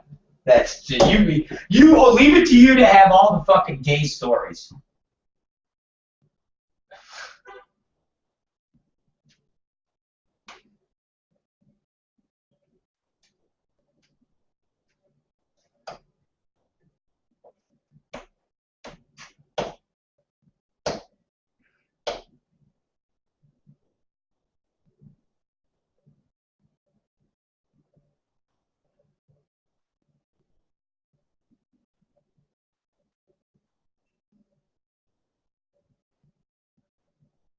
Well, I want to tell everybody. I want because a lot of I've never said this out. I haven't said this on the show because I just found out about your creepy secret. And ladies and gentlemen, that's Katie Summers watches the RuPaul drag show fashion. I don't even know. Tell everybody what you watch because, ladies and gentlemen, I looked at this one night. I went. When I got to Katie Summers' house and I was getting on my clothing to go work out my manly muscles, I was going, what are you watching? And she was watching girls, or guys dressed in drag, and they were doing a fashion show. And it was disturbing, disgusting, and weird. Okay? But Katie, tell everybody exactly what I was watching that was just so disturbing because you love watching this shit.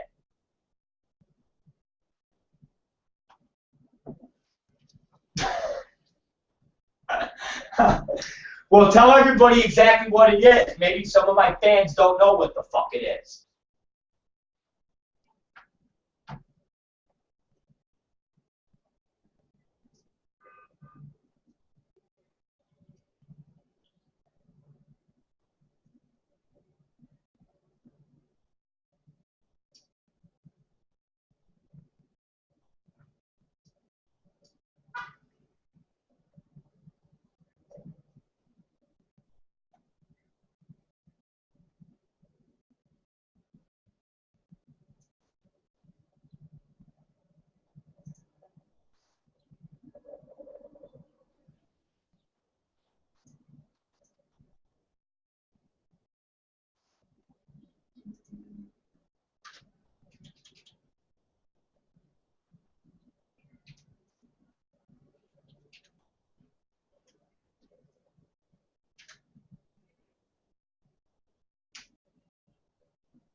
You're out of your fucking mind.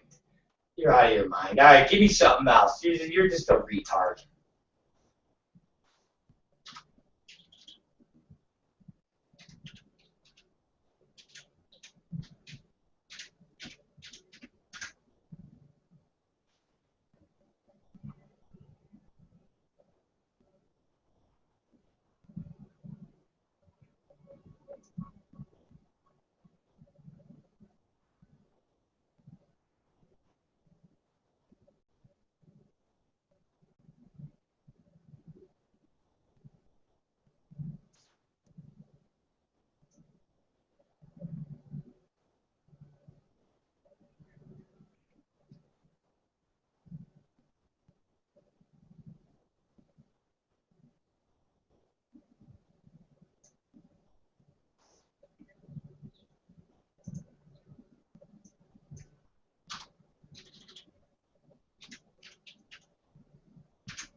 Cute little douche.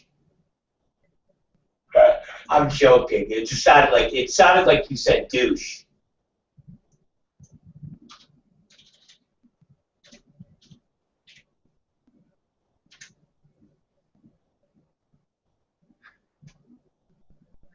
Oh, you're fucking okay. Great. And there you go. Give me something else. Give me something else.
Well,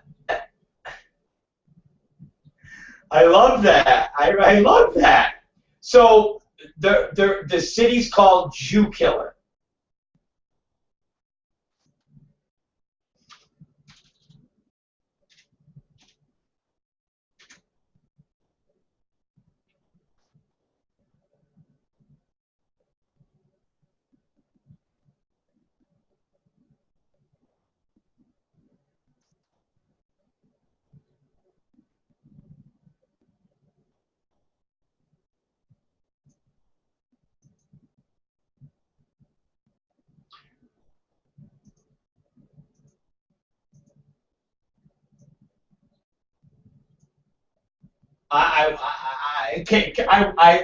That is hilarious. I wanted to see the town of Jew Killer.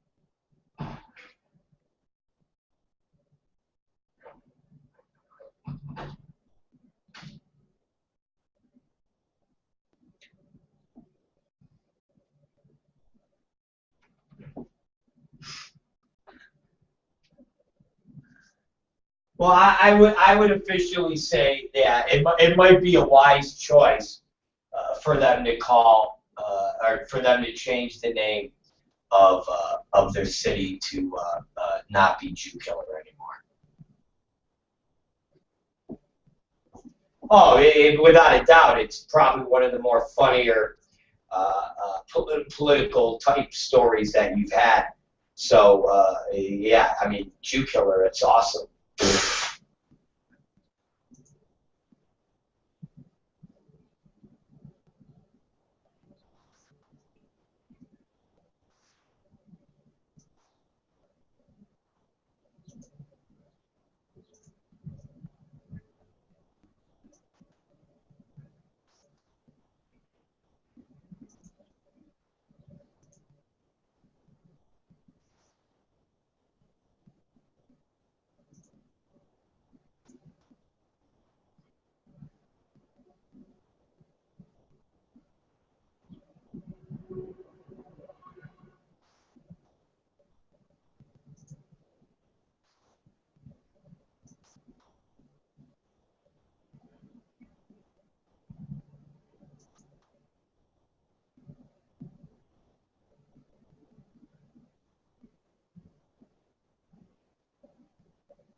That was a the Civil Rights Act, and also I think is it a year later they also produced the about I think about a year later they also uh, produced um, they also produced I think a year later, they also had the Voting Rights Act. Also, I think all of those rights for the African Americans were all in that 2 or 3 year period that you're talking about. So yeah, I mean that was a huge era, and LBJ. Uh, he gets overshadowed for the Vietnam War than the Civil Rights Act that he had passed.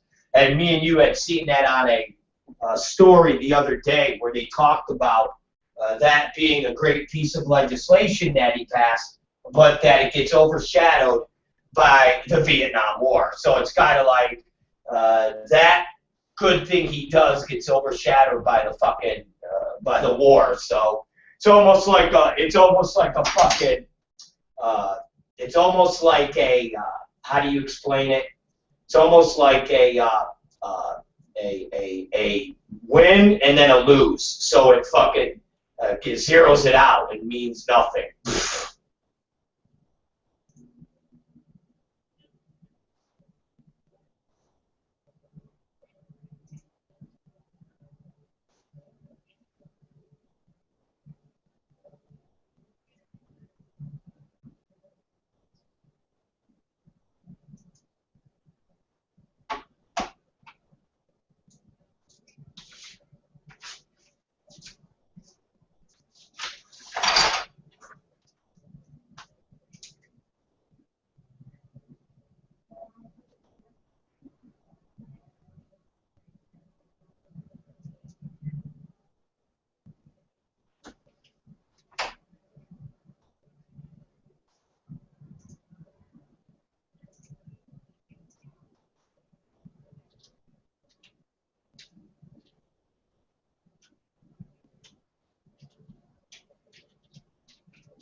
Well, I mean, hun, it's called It's like a severance package.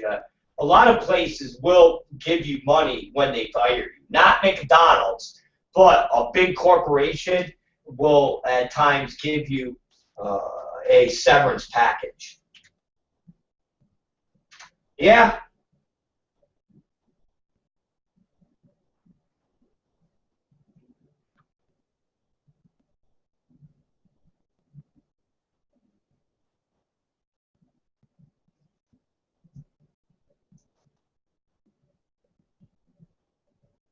Thank you. Thank you very much.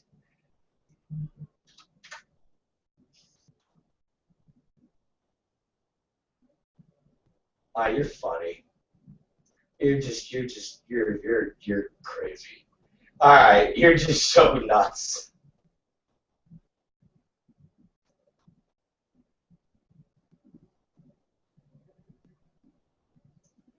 Yes. No, I know what you're gonna say. I actually seen that.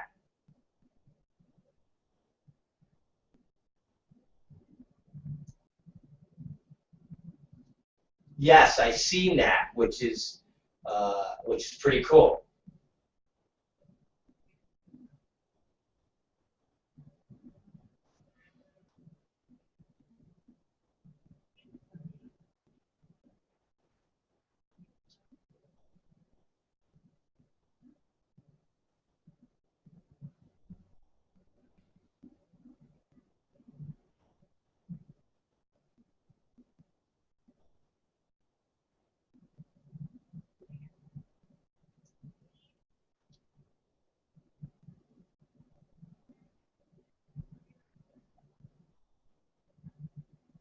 That's good. That's you know what? It's pretty cool, and they'll get some they'll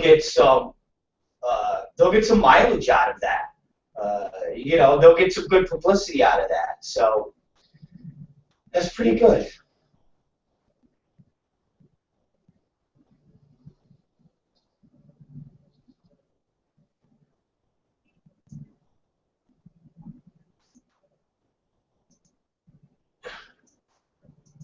No, no, a guy by the name of God, his name was Mongo. Michaels. Jesus, he played for the Bears. Um, uh, hold on. Hold on. I'm gonna get because his name was he wrestled in WCW. Chicago Bears player that wrestled for the WCW. You won't. I don't think Steve McMichael. His name was Steve McMichael. He played for the New England Patriots, Chicago Bears, and Green Bay Packers. In 1995, McMichael was hired by the World Championship Wrestling. So he was a defensive tackle. And he won a Super Bowl with the Bears. He was with the Bears when they won the fucking Super Bowl. So he was actually a and he's the coach. He's the head coach of the Chicago Slaughter of the Continental Indoor Football League. So yeah, I mean, yeah, Steve McMichael is like a legit player. He played for the Texas Longhorns in college from '76 to '79. And in his senior year, he was a 1979 first team All-American. He was drafted out of Texas in 1980 by the Patriots, and then he was acquired by the Bears as a free agent in '81. He would become one of their starting defensive tackles and help lead them to Super Bowl win in 1985. He had a streak of 101 games starting. You know, like he started until 1990 when his playing time was reduced. He led the Bears with 11 and a half sacks in 1988. He had 108 tackles in 1989. McMichael was named to the NFC's Pro Bowl teams for the 86 and 87 seasons. McMichael gained notability in '91 against New York Jets. With the Bears down 13-6 and a minute 54 remaining, McMichael forced a Blair Thomas fumble and recovered it at the New York 36. Quarterback Jim Harbaugh then threw a game-time touchdown to Neil Anderson with 18 seconds left in the game. Harbaugh scored on a 1-yard run. Bears coach Mike Ditka said in 2005 that McMichael was the toughest player he ever coached. He played with the Green Bay Packers in '94 before retiring. So there you go. That motherfucker was a pretty successful football player, and he did wrestling. And he actually was part of the NWO. the Four Horsemen with Ric Flair, Chris Benoit, Dean Malenko, and Arn Anderson was their manager. So yeah, this motherfucker was actually he was a pretty good football player, and he was a pretty good wrestler. Now, was he a good wrestler? Like, oh my God, he's so entertaining? No. But was he a star in the wrestling business and like wasn't a fucking a fucking mid-card jobber? Yeah, he was fucking part of Ric Flair's fucking Four Horsemen, but he wasn't like fucking good. Like, oh my God, this guy's a great athlete and wrestling. But he was a fucking a personality in wrestling and made money and was a star as far as wrestling goes. So yeah, that's why I'm saying this could be good for what's his name, Merriman there, because it's very, very, very possible for him to be a star wrestler because other wrestlers or other football players did it. And you know who else did it, but they weren't a wrestler as far as a everyday job, but Lawrence Taylor also wrestled for a little bit in the WWE as a gimmick. He wrestled in one of the, I think one of the WrestleManias. He wrestled in a battle royal, and then he ran a program. He did like an angle with Bam Bam Bigelow, if I remember. And he wrestled. They trained him to wrestle, and he actually wrestled.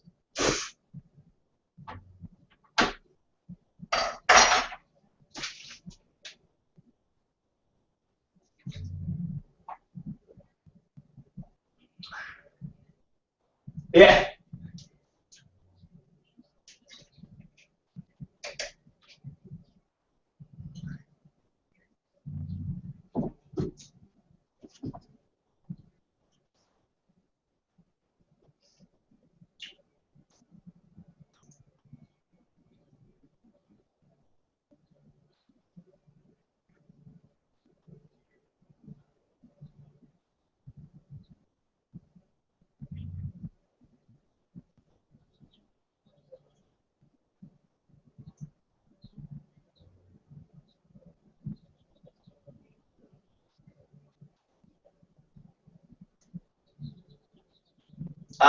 He's gonna have to she's gonna because I was gonna give you another little tasty thing. He's gonna have to fucking he's gonna have to train, and it will be a while for him to really get in there and wrestle. But to go back to the Steve McMichaels guy I was telling you about, he was actually married to a girl named Deborah McMichael, who wound up becoming a WWE diva named Deborah, and she wound up in the WWE and was married to Stone Cold Steve Austin. And her and Steve Austin were married, and they got into a big domestic disturbance, and Steve Austin supposedly beat the shit out of her.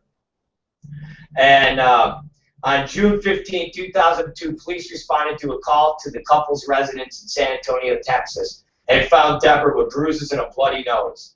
On August 14th, the authorities arrested Austin and charged him with misdemeanor assault. He pled no contest. On November 25th, he received a year's probation and a $1,000 fine, and in order to carry out 80 hours of community service. Austin and the girl Marshall filed for divorce on July 22nd, 2002, and the divorce was finalized on 2003.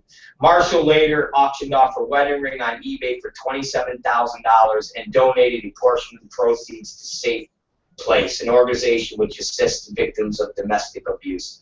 In June and July of 2007, she made several appearances to discuss Chris Benoit's double murder and suicide.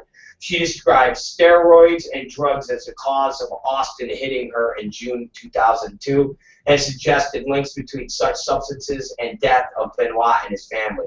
She also alleged that Austin beat her 3 times. Marshall told Fox News that WWE put a gag order on her so she would not reveal that Austin hit her, as it would cost the company millions of dollars.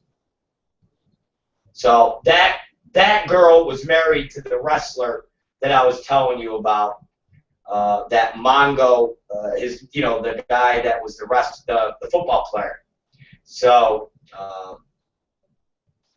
her name was Deborah McMichael, and she was married to Steve McMichael. And when she and Steve broke up and she went to WWE, that's when she hooked up with Steve Austin, and that was his wife. And he beat the fuck out of her.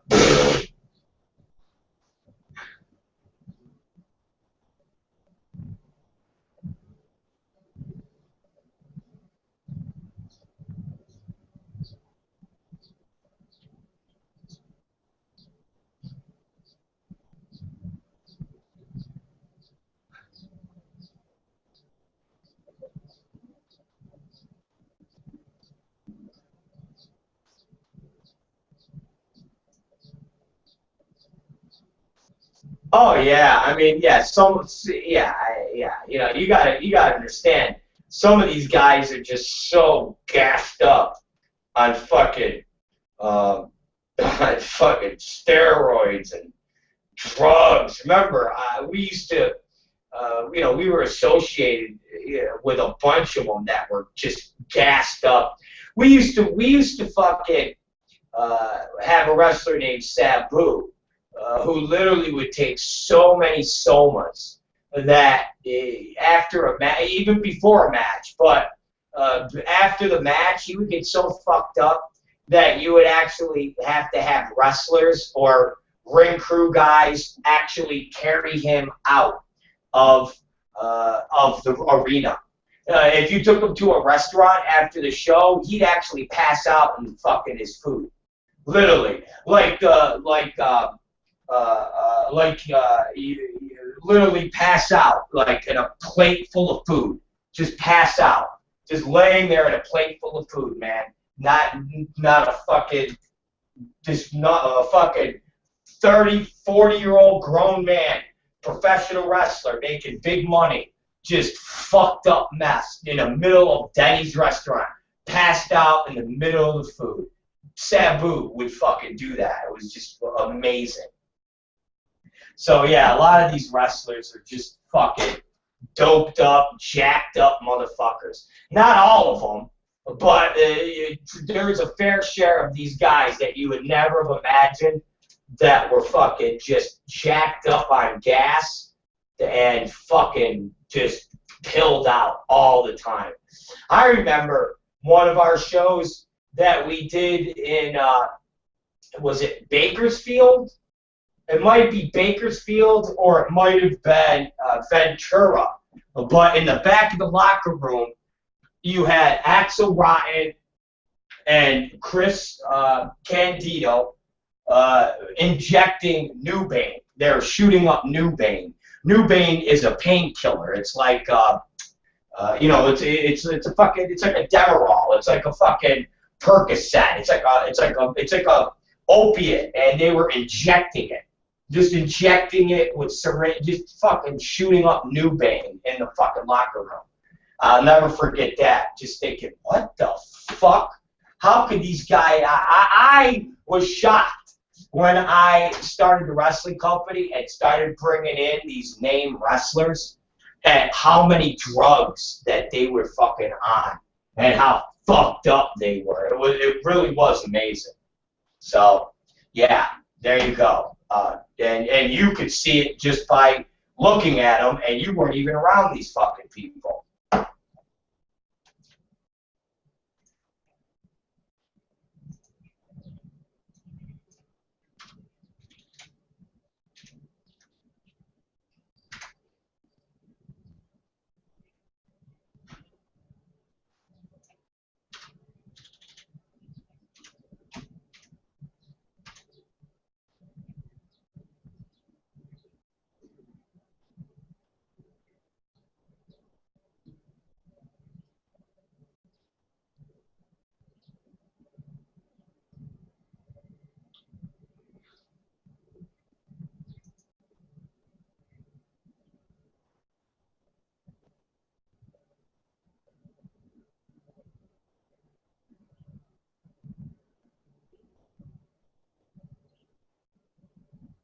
Oh, it's like I said, yeah. I mean, when you look at, well, even when you look at someone like Brock Lesnar, and you just see how fucking, I mean, just walking around, he's sweating, and he's fucking just, it's like he's busting out of the fucking his skin. I mean, these guys are they are so gassed up. Some of these guys are just so gassed up. You can't get that big without being on the gas. Some of these guys, it's just there's aspects that the human body won't let you get to a certain level of being big without enhancements. There's a difference between being muscular. Even The Rock. Okay, The Rock. When you look at him for Hercules, and you look at him performing in the new Hercules movie, and you've seen his workout regimen, and you've seen his body, he was gassing. What they do is they cycle on and off. So they have their body, what it looks like when they're not on the gas, which they're still big and muscular, but then you look at them when they're cycling, and they're 30 pounds heavier, and they're ripped, they're cut, they're veiny. You could obviously tell. And if you look at The Rock through his career, and you look at The Rock at different times of his career, you could tell when he's on the gas. And he used to have bitch tits. He would have to go and get the fat removed from his tits, because that's what the steroids would do. And The Rock would get bitch tits a lot. And they would always have to like take him out for a couple weeks so he could get his bitch tits removed. Now that's not Rob Black spreading rumors. That's basically just knowing from the last X amount of years that Rock's been in the business that we would have the voices being echoed throughout the business. Other wrestlers. You talk to other wrestlers. You're like, why The Rock? Why hasn't The Rock been on TV for 3 weeks? Oh, he's getting his bitch tits out. Or you would even see him, and you'd be like, wow, Rock's got bitch tits. And then a couple weeks later, you'd see it gone. So yeah, that's the wrestlers. You could easily see when Triple H is on a cycle or not. You easily could see when Triple H is gone from being so gassed up to when he's just in his normal state of working out. You totally could tell.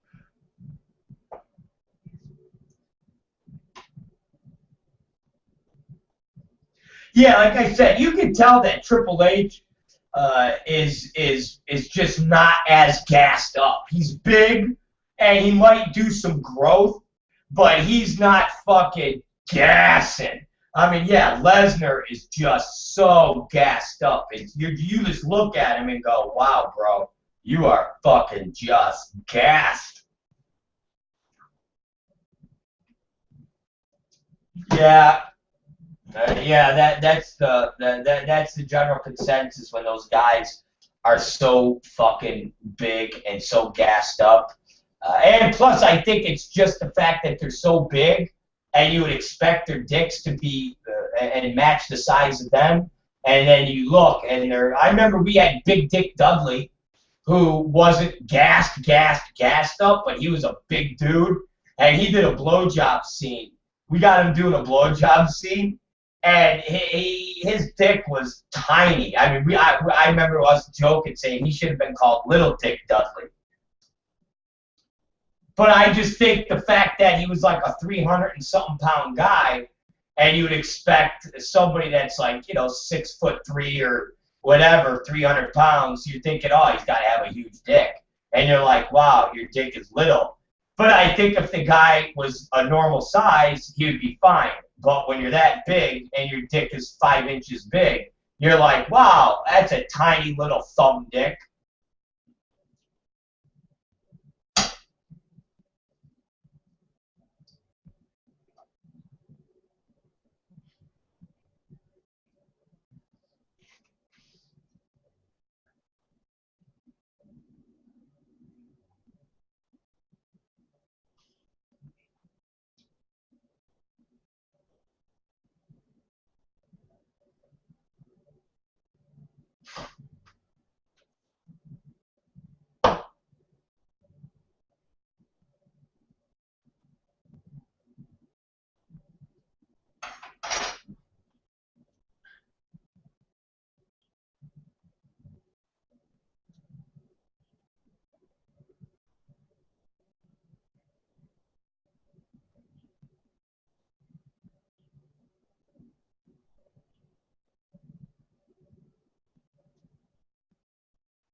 Wow. So God. So nobody believes that his name is God.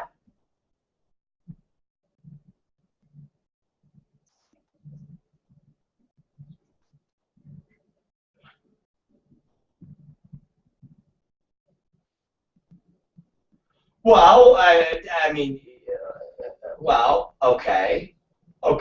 Here's the flip on that. Well, Mexican families who name their kids Jesus, they're naming their kids Jesus. So it's the same fucking thing. When Mexicans name their kids Jesus, they are calling their kids Jesus. I find that incredibly bizarre.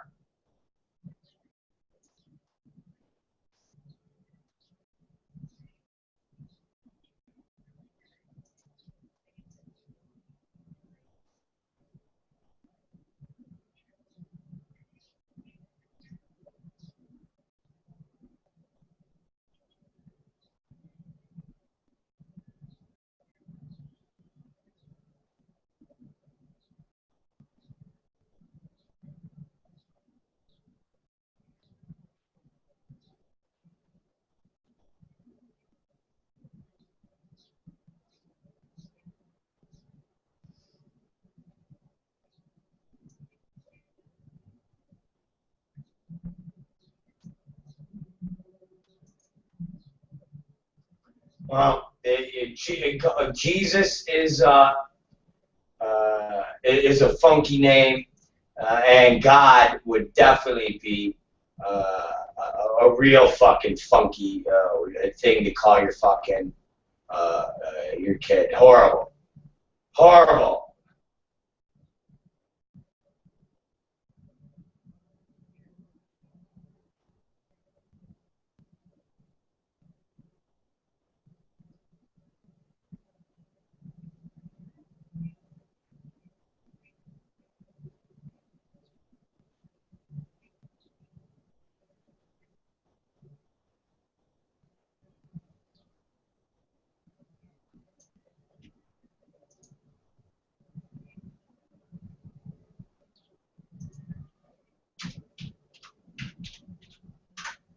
It's very everything confuses you. Exactly. All right, give me another piece of action.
Well, you have stupid people, you have gummy bears, you have just complete lunacy, Katie Summers. It's like, it's lunacy. You have Jesus names, you have gummy bears, and you have Katie Summers being fucking outraged. What's the world coming to?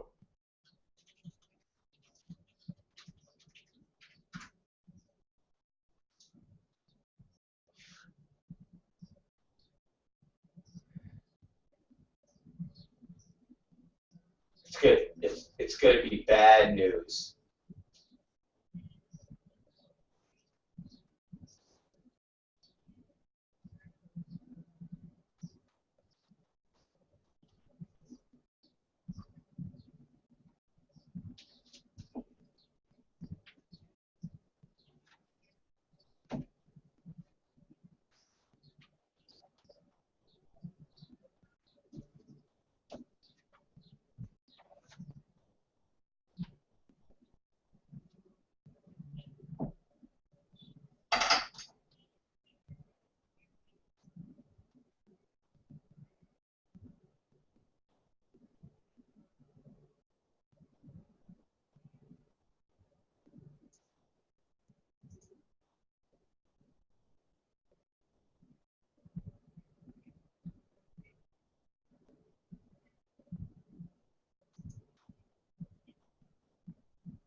Yeah, I don't know about a gay union. That's kind of weird. That's kind of weird to have a gay union. But I would almost not. I would say you're in the same ballpark. You're not playing the same position, but you're in the same ballpark with talking about gay rights and civil rights. I'll give Bill Walton a little of that because it is kind of silly for somebody to say, because you like to suck dick, we're not going to let you, get married, or we're not going to let you go to a hospital and say, this is my boyfriend, I'm his legal guardian, because we're, together. And I get that. It's not the same at all, but it's in the same ballpark. But as far as a gay union, that's kind of fucking retarded.